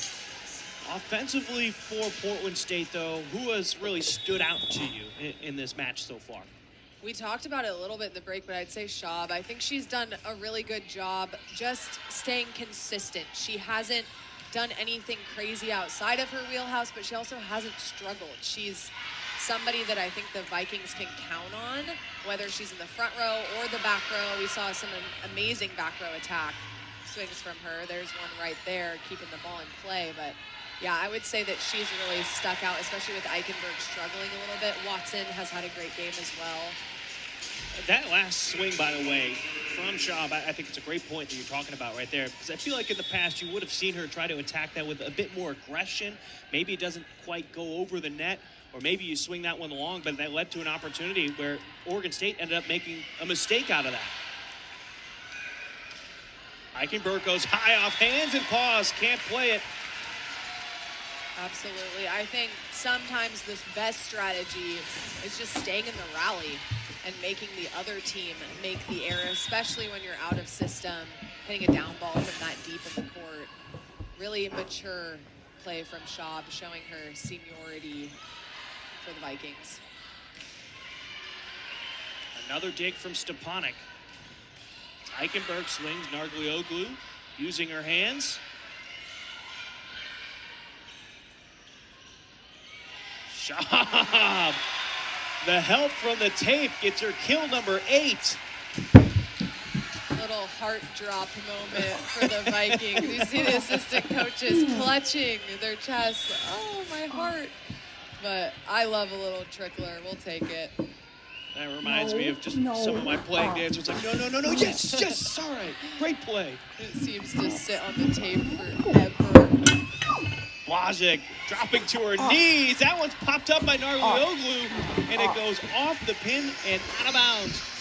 4-0 run to open up set 4 for Portland State. And a timeout called by Oregon State, and Lindsey Bohanec needs to see some tempo out of her team right now. Yeah, you can see her trying to fire up the Beavers. Portland State scoring on a couple out-of-system balls to start it off. We'll be right back on ESPN+. Paige Stepanek set to serve out of the break. Stepanek, by the way, 15 digs so far. It's 10 off from her season high. And that'll be the old coach's point right there. So Scholes will come in, Mars to the bench. Shum comes in to serve. This is that rotation that gave Portland State some trouble last time. Having Shum early in the serving rotation is a smart lineup move for the Beavers. And I don't know if that even got over the net. Point's going to go to Oregon State. Looks like it could have been a forehead through the net that blocked that ball.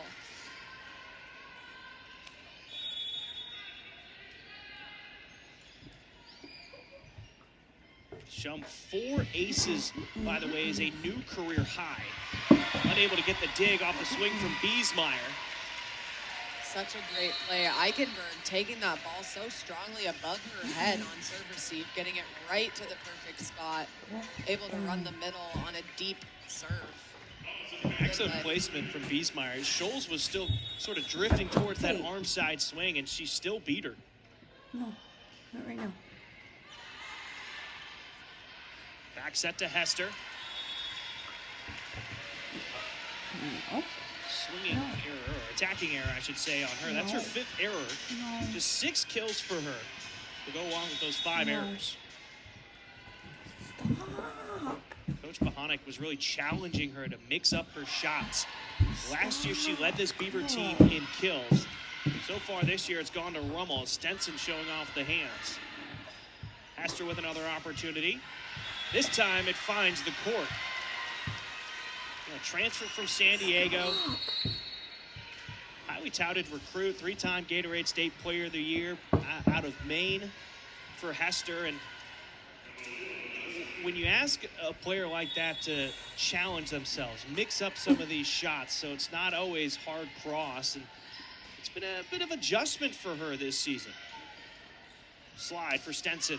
Found the corner. Yeah, Hester's a player that Coach Bohanec said she's stepped up her game a little bit after a slump. She's aggressive on the attack, but her offense and defense, she needs to just step it up a little bit in that aggression category defensively for the Eagles. Stepanek comes flying in and sends a free ball into the corner. No, no. Rummel doing the block. Just enough separation to ricochet off of Biesmeyer and Stetson.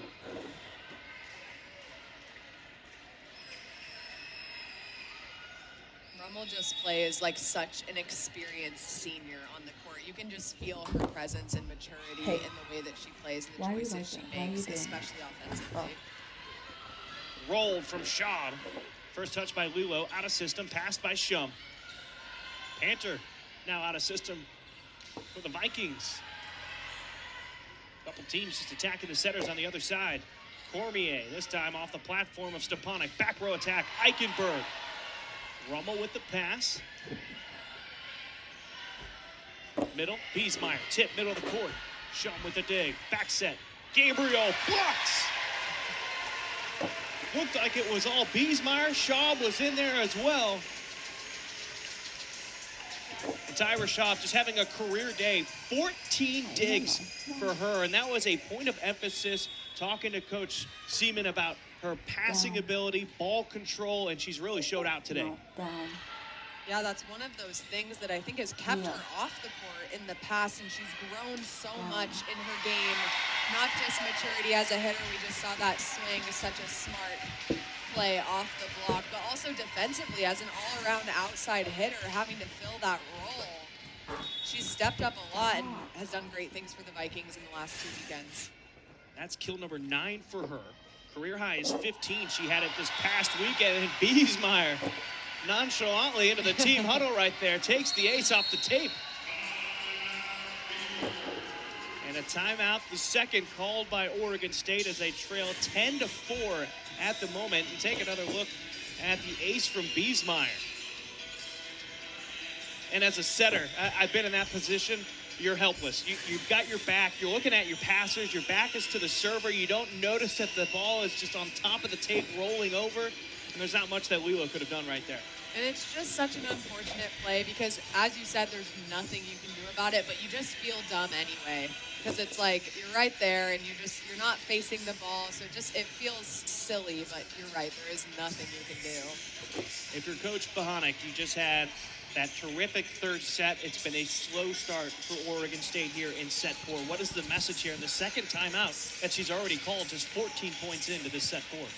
I think just gaining back control of the game, it seems like they've really let Portland State ride with the momentum. They're in complete control. I think the ball control we talked about a little bit has really been a big point of emphasis in this game. Who can serve the toughest, who can pass and keep their team in system, I think is going to be key. And an interesting point, talking to assistant coach D for the Portland State Vikings, she made an interesting point yesterday that the team that was on the side of the court they're on right now, the left side for us, was always in control of the game and always passed the ball better. And I don't know what kind of magic voodoo is over there, but it just worked again for the Vikings. And we saw some really big point differentials yesterday like we've seen today as well. Biesmeyer with her second ace of this set alone, and it looked like Rummel got blocked by Gabriel, who was trying to move as the serve was coming in. Outside to Cormier, high off hands, handled by Eichenberg. Panther, back set, Stenson, tips middle of the court. Back row attack, Rummel. And that'll be a kill. Eichenberg couldn't do much to it. I can imagine that may have been a point that Coach Bohanec made in the timeout, running Rummel on that quick tempoed back row attack. Haven't really seen much of that in this match. It's a really great choice. Rummel's season high is 19 kills that she set against her former school at Arizona before she transferred to Oregon State. A big block from Alana Mars. Rummel with 16 kills in this match so far. The Beavers trail the Vikings by 5. Panther feeds Schaub. 2 in the block. Looked like it got the outside arm of Gabriel. Blazek back on along with Watson, Panther, and Stenson on. Get a chance to see it right here. We keep talking about Blazek, but I think Panthers had a great game setting as well for Portland State. You saw on that one, she's sort of falling backwards, but still able to push it all the way out to Schaub. Panther does a great job of distributing the offense and getting them the ball in unfortunate situations. With some authority right there from Cormier. Vikings just not quite setting up the block in the right spot. Saw that ball on the inside. Blocker's nowhere to be found, giving her a lot of court.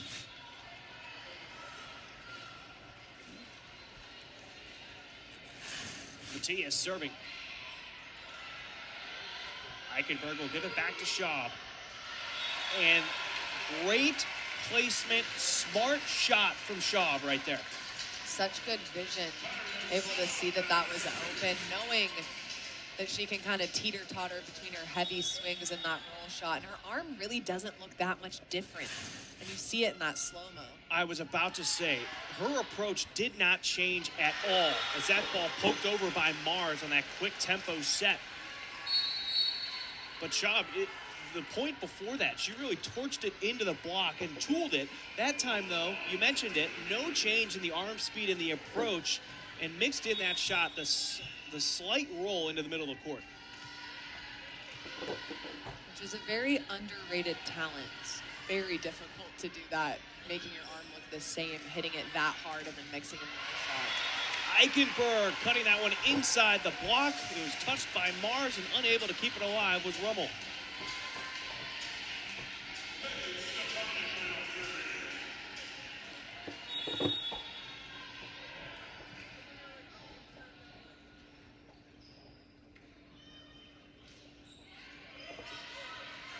From the 10-foot line, Matias back set. Hester. She sort of rolled that one back down the line in a sense. Really impressive wrist away shot on an interior set, forcing it back down the line. And I was also very impressed with Stepanik's touch on that ball. I know it didn't go in the favor of the Vikings, but really impressive swing. Back row attack for Schaub. And picks up her 12th kill as she continues what looks to be another career day for her. Already in the passing category with 15 digs and now 11 kills. I would love to see the back row attack utilize a little more on both sides, seeing Schaub with that excellent big ball and Rummel a few plays earlier for the Beavers. Rummel gets blocked by Stenson. That's a terrific point. When we've seen them go back row, it usually ends up playing out in that team's favor. It just hasn't happened very often. Now, when you got both of these teams that have been passing out of system at times and you become predictable going outside of the pins, it's a great opportunity to switch up that offense and swing out of the back row. I think sometimes the back row attack, if it isn't so ingrained in your system, we almost forget about it. And so I'd be interested to see with the success of those last two plays if they go to it a few more times in this match. Biesmeyer, Stenson, and Eichenberg all swinging in this rotation for Portland State. And Eichenberg, enough mustard on that one to get it through the block and in front of Shum. Eichenberg does such a great job of rotating her shoulders almost too far, so she's able to hit that sharp cross-court shot inside the block.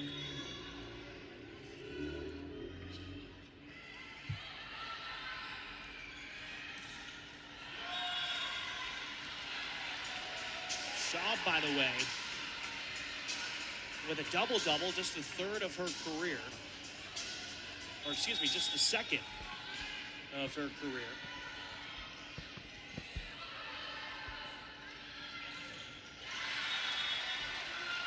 That time it goes in the favor of Oregon State.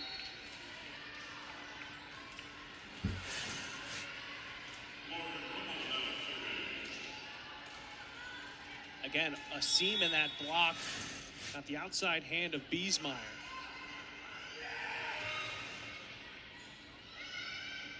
Panther from across court over to Schaub. 13 kills for Tyra Schaub. the Vancouver native from just across the Columbia River.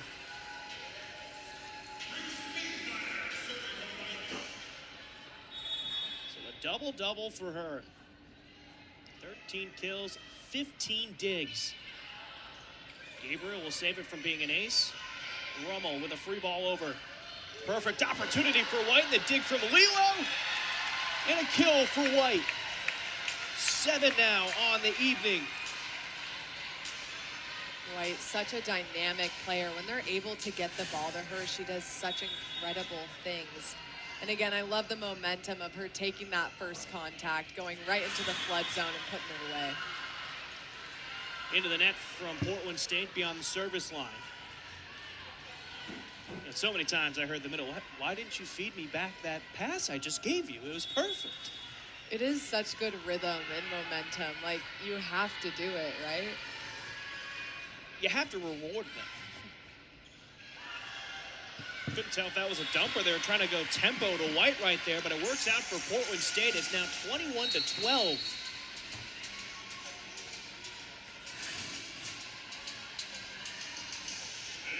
And I think that was more of a dump.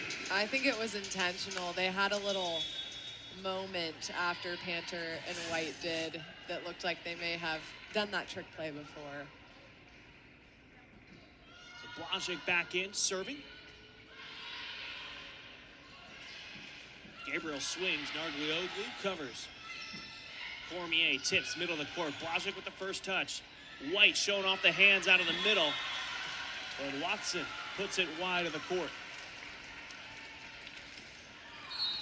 And I look at the 6-2 system and seeing how productive both these setters are with the amount of assists right now. Panter has 19 assists. Blazek has 18. Very even offensive efficiency for Portland State in this 6-2 right now.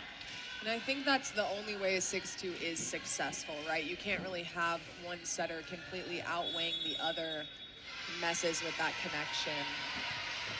And there's a mistake that easily can be rectified. Out of rotation was Oregon State.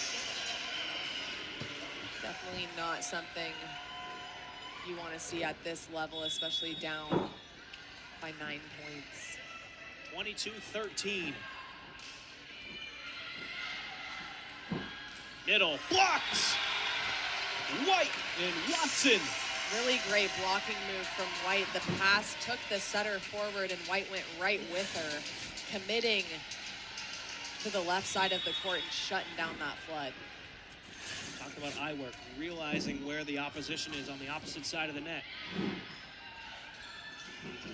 Cormier had to stay behind that one. Blazek out to Eichenberg, rolls it down line to Rummel. Cormier, another opportunity. Stepanek got a fist on it.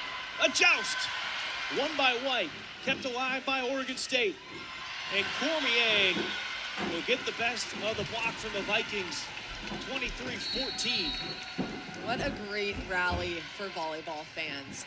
If you can write up all the things you want in a rally, right? We have such an amazing diving play, a joust, great block touches. Love the defensive efforts from both sides.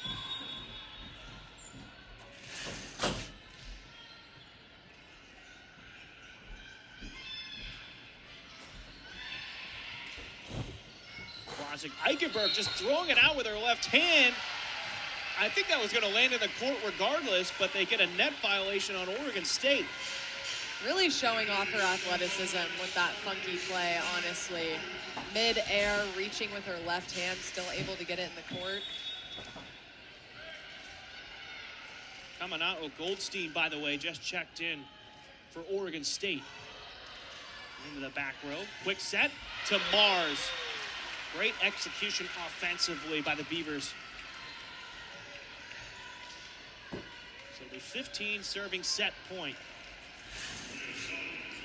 Really impressive play while we have the setter front row for the Beavers. Lilo splitting him up, running the slide from behind. Biesmeyer will close out set number 4, 25-15. We're headed to set number 5 between Portland State and Oregon State. And a well-contested match. Winner of set 5 will take it home, and we'll have bragging rights for the next year. We'll be back on ESPN. Efficient play out of the middle so far for Portland State. Reese Biesmeyer, 7th kill of the evening, ends set number 4, 25-15. As we go to a 5th set for Portland State, they are already 1-3 this season when going to 5 sets, including the loss yesterday against Oregon. For Oregon State, this will be their first test going to a 5th set. And you see how close those first 2 sets were. The last 2 sets have been lopsided. One for each team. 25-11 went to Oregon State. 25-15 went to Portland State. As I'm joined by Ruby Kaiser. I'm Brian Slyke. Ruby, as you look forward to set number 5 right here, what's sticking out to you? What can each team do to sort of get a advantage in this one, in this 5th set? I think the service pressure is going to be huge in this game, and when we've seen the big disparities, that's kind of what it's come down to, and being able to distribute the offense effectively and catch the defense on its toes, kind of making the blockers work a little harder on who they're going to get in front of, I guess. Yeah, 7 aces so far for Oregon State, 5 for Portland State. Both teams struggled a little bit. 7 service errors on both sides. Defense is going to be a big one coming up here. And looking at the offensive output for Portland State, not that I'm terribly shocked by this, but their hitting percentage went back up about 40 percentage points from their previous set. They were hitting around 174, now as a team hitting 229 coming into this one.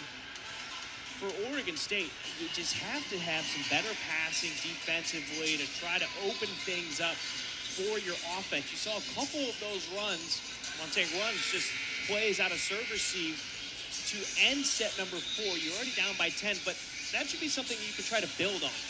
Absolutely, and the momentum was just truly not in their favor with some of the controllable plays that ended up not going their way. We saw some net violations, the out of rotation.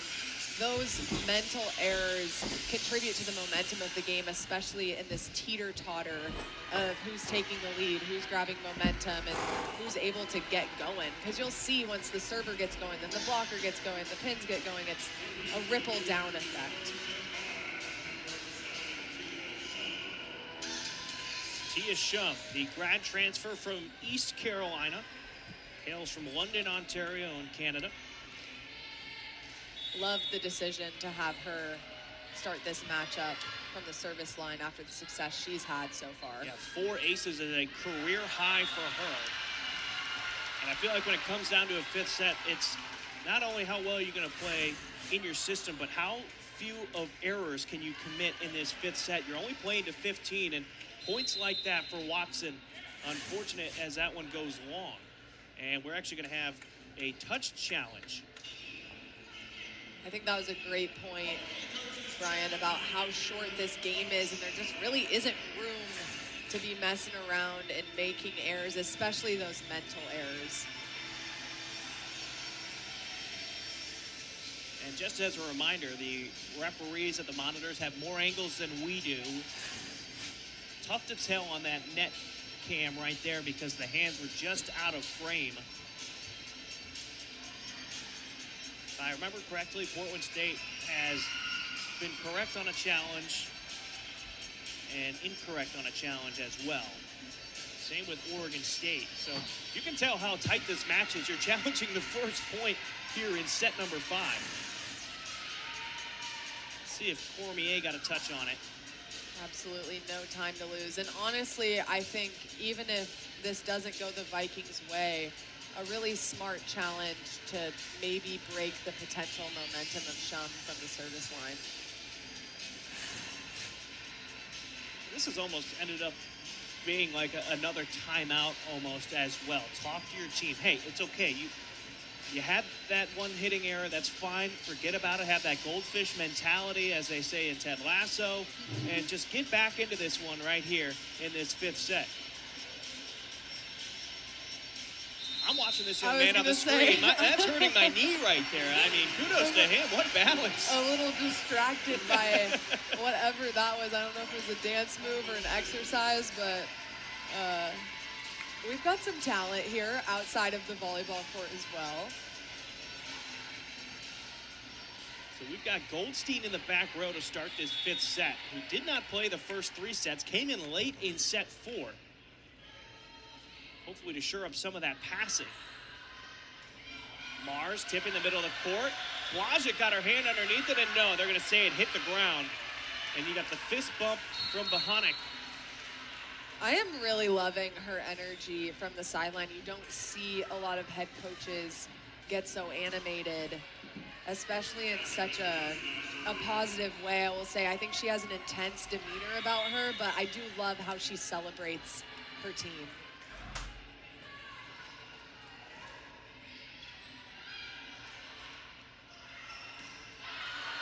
And that one goes long. Another attacking error for Portland State. Going back to Bohanec, though, it's never, you never see the emotion on, you know, a negative play at a specific player or anything like that. I think that says a lot about the players' connectivity to her and the coachability of this team and the trust that they have in her. She gets excited for them when they make those big plays. And Stepanek unable to get to it. That's such a great point, Brian. You can see perfectly from that camera angle how excited she gets for her team. And I do really appreciate the tidbit that you added, that it is never after a negative play, which I think contributes to that culture we talked about earlier. If that many players are stopping in your office that she's got to tell them to leave, it's probably a pretty good thing for her. Hester just trying to react and pop that ball up, and does. A free ball sent over. Good offensive opportunity, and Portland State will take advantage. Watson with her 10th kill. Career high is 14 as Blažič is subbed out. Panther is in. Stenson is also into the front row. And you see Mars just trying to reach right there to close that block. And Panther into the net. Panther struggling a little bit to get going from the service line for the Vikings. Has definitely been an adjustment, I think, in momentum for them. They're normally able to rely so much on her in the point score category, and we just really haven't seen that tonight. She came in with 20 aces on the season, 1 ace so far tonight, but 4 service errors out of her. So I will say, having 20 aces by the time preseason isn't even done yet is a very impressive feat. I was going to say, I feel like you're used to seeing people lead their team with 30 aces on the whole season sometimes. To have 20 in preseason is impressive.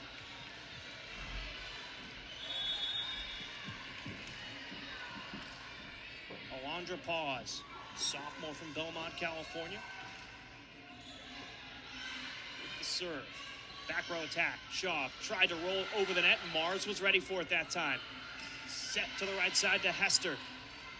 Another opportunity. Brings it into the court. It's saved, and Hester hits it into the net. And the Beavers are unable to get it over. You hear a little livelihood pumped into the Portland State fans as they score that side out, getting excited about this 5th set. Mars. Went arm side swing that time. Stepanek just missed it. Really incredible pass to kill there for the Beavers. Perfectly executed. And how about Oregon State also, you know, adjusting on the fly here? You saw Green, who just checked in for Oregon State, didn't play in that first set, came in the second set. And you've seen a couple of different lineups for Oregon State, yet they're still contributing all the way around. And Shaw with the deception on the roll shot. That's kill number 14 for her.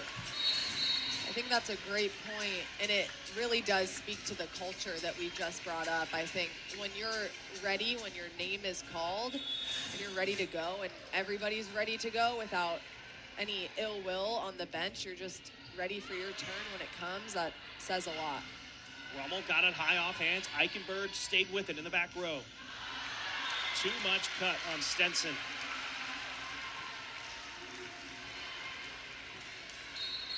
I gotta say, I feel like she was looking for hands right there and just missed it. Yeah, I think you're right about that one. It was a high attack, so cross court.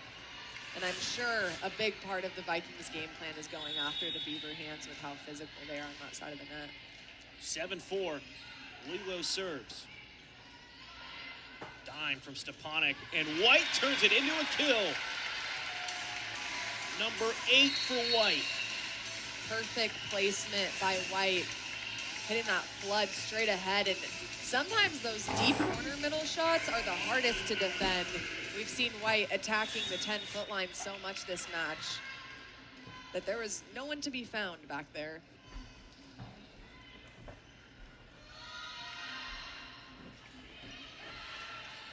Great pass from Narglioglu. And Gabriel can't connect in the court. And so the Vikings back within 1. They trail 7-6.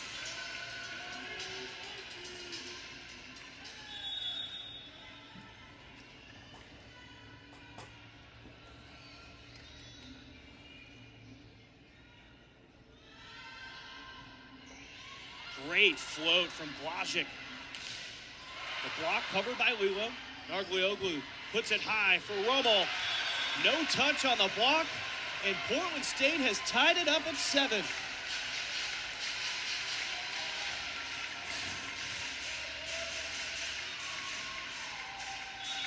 Definitely going for that high hands, deep corner shot, but is not successful. Giving the Vikings some momentum here. Deep float, handled by Rommel. They'll feed it back to her. That time it got hands, but a net violation called on Schaub. And that'll end the 3-0 scoring run for Portland State as the two teams switch sides. Vikings battle to stay in it after being down a few points, make it a 1-point differential at the switch. Really solid play from both sides, and I'm just impressed with their ability to stay in it at this point. Yeah, I'm impressed, honestly, with both sides here. When you have such lopsided sets, I feel like it's easy to, I don't want to say necessarily implode, but you're thinking a lot about that last set, and maybe that sticks around for too long. But both teams have responded quite well. Portland State ended up winning set 4, and Oregon State here has the lead at the turn here in set 5. You're so right, and that's been kind of a weird change of the norm this weekend for the Vikings play in these fifth sets. We've seen some huge point differentials from all the teams on the court here the last 2 nights, and then see the other team come back and turn it around and not allowing that momentum to roll over from the previous set and actually taking the gift that it is 0-0 for the next set, getting after it. It's impressive, and it's a lot of maturity for a young Vikings team in a fairly new program at Oregon State. Coach Seaman, what type of adjustments are you making here as you really come down to the final few points of this match? I felt like the team as a whole has played pretty well lately, and just stay within yourself for the most part. Have trust in your confidence and your ability to play the game. I agree. I think there's no secret recipe at this point. I think passing the ball, serving the ball well, and that distribution I think has been huge for the Vikings when they can get White going in the middle, get her a couple points, then throw it out to the pin and create some fractured block situations. So out of the timeout, it's Goldstein serving for Oregon State. Watson, White, and Schaub are swinging in this rotation for Portland State. And that looked like it was going out of bounds. It's played by Eichenberg, and a free ball sent over by Portland State. Outside, Cormier off the hands. Eichenberg with a great pass that time. White tips it over the block. Shum with the first touch. Cormier splitting the block and avoiding her own teammate in Shum, who's trying to get out of the landing zone. We saw multiple points in that rally where the Vikings just couldn't take care of the first ball, sending over free balls, emergency tip situations.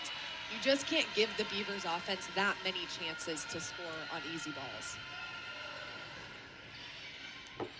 Seems like they're going after Eichenberg and serve receive, and Schaub tying her career high in kills, tools the block for kill number 15 on the evening. That is a veteran kill right there, taking an inside set and swiping it off the hands of the block. Yeah, that was the outside hand of Gabriel.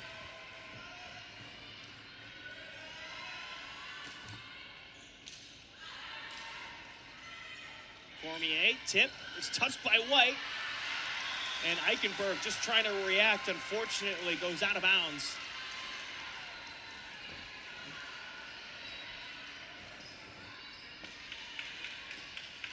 So now you've got Shum coming in to serve. She was serving during that 12-0 run in set number 3. 4 aces so far. That's a career high for her. Really timely moment for Shum to come in and get behind the service line. Watson having to roll that ball. Mars got it in. And I think there is an element when you know a rotation is so good at point scoring, as those front row players and as the defenders, you want to protect that server, keep her serving, get her going. I think it just adds a level of motivation. So it's 11-8. Portland State is calling a timeout as they trail by 3. You can sort of feel the tension in here right now as those last couple points went towards the Beavers. Now, one of those kind of a free play. You know, Eichenberg tries to make a play off the swing from Watson and just tried to save it, and unfortunately it goes out of bounds. But that last one, White was late on the block. It was quick tempo offense right there for Oregon State, and they seem to have found a rhythm recovering after set 4. Yeah, Oregon State just seems to be in system right now while the Vikings are playing catch-up. Definitely have control of their offense and did a great job, I think, planning what rotation they started. You start off with Shum serving, and now we're at a very crucial part of the match, and she's back there again. And you just have a little bit of a level of confidence knowing you're in the exact position you want to be in. So Shum will serve out of the timeout. It's White, Watson, and Eichenberg, 2 freshmen. And then the junior White attacking for Portland State in this rotation. Stepanek passing. Blazek from the 10-foot line. Eichenberg finds the hands of Goldstein. Cormier went down the line, and both line judges are saying it's in. The double fist bump from Bohannock, and it's a 4-point lead here in set number 5. Ton of opening right there down the line.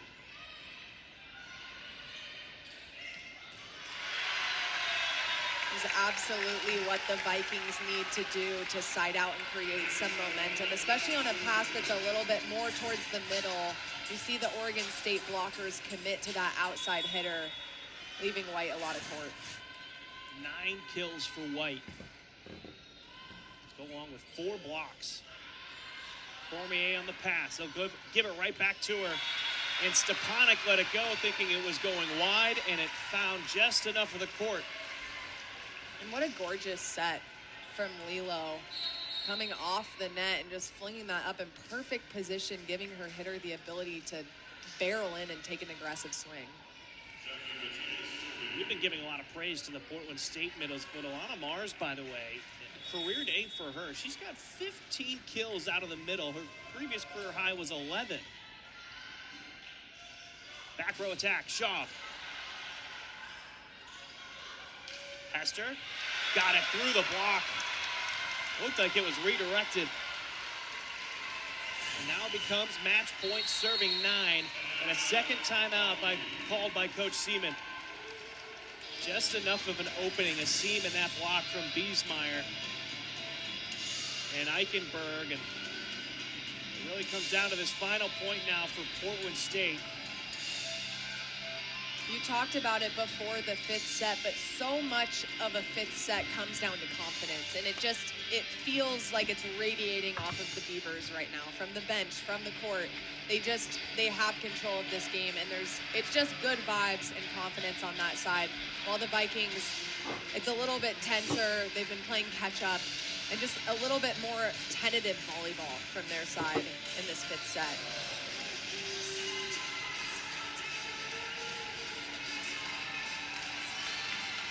For Oregon State, you talked about it, was the last set, I believe, in the 4th set. Everybody on the left side of the court, from our point of view, has been controlling the game so far, and Oregon State in perfect position to close it out. Match point, serving 9 out of the timeout, and it's going to be Matias serving for the Beavers.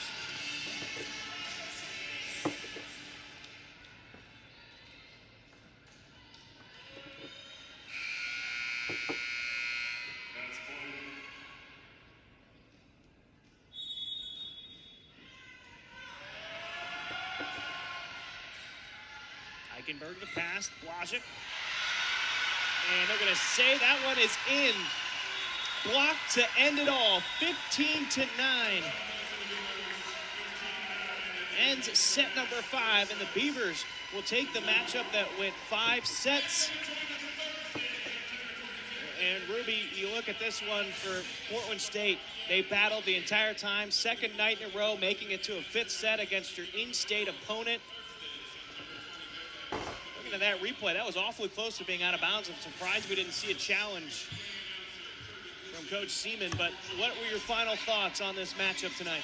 I think there was just some great volleyball this weekend, and it was cool to see both teams come out so hard and play so effectively at different moments. It was the Beavers' day today. They were better at winning the 5th set, and the Vikings have had 2 more opportunities where they've been challenged in 5th sets, where that's a part of their game that I think they'll grow in the future from these opportunities against big opponents this weekend. I think nobody can walk away being too disappointed. It is a little heart-wrenching to lose in the 5th set, but I think there was a lot of good on the court today. Yeah, you take a look at this team. So young, so much to really learn right now. These 5th set losses, they're going to sting right now, but this is a huge learning opportunity in the preseason to get you ready for Big Sky play. I think that's the big moral of the story, is the ceiling is so high for the Vikings, and it's early, and they're getting tested, and I think that's the point of this whole tournament. Yeah. Well, Oregon State will take it in a 5th set. As we take a look, as the 2 teams are going to hit the road for their upcoming road games for both teams, it's time to hit the road, presented by the Oregon Department of Transportation. It's tough to get a win on the road, but it's easy to keep things safe. ODOT reminds us that if you've had a drink, remember to pass the keys. As you take a look, now it's starting of conference play right here. Oregon State, their final year as an affiliate member of the WCC, start out with a couple of home matches against St. Mary's and Pacific before heading on the road to Santa Clara. For Portland State, similar situation. You got Idaho State at home, then you head out to Montana State, then you're back home to take on Sacramento State, which has always been a tough match for the Vikings in the past.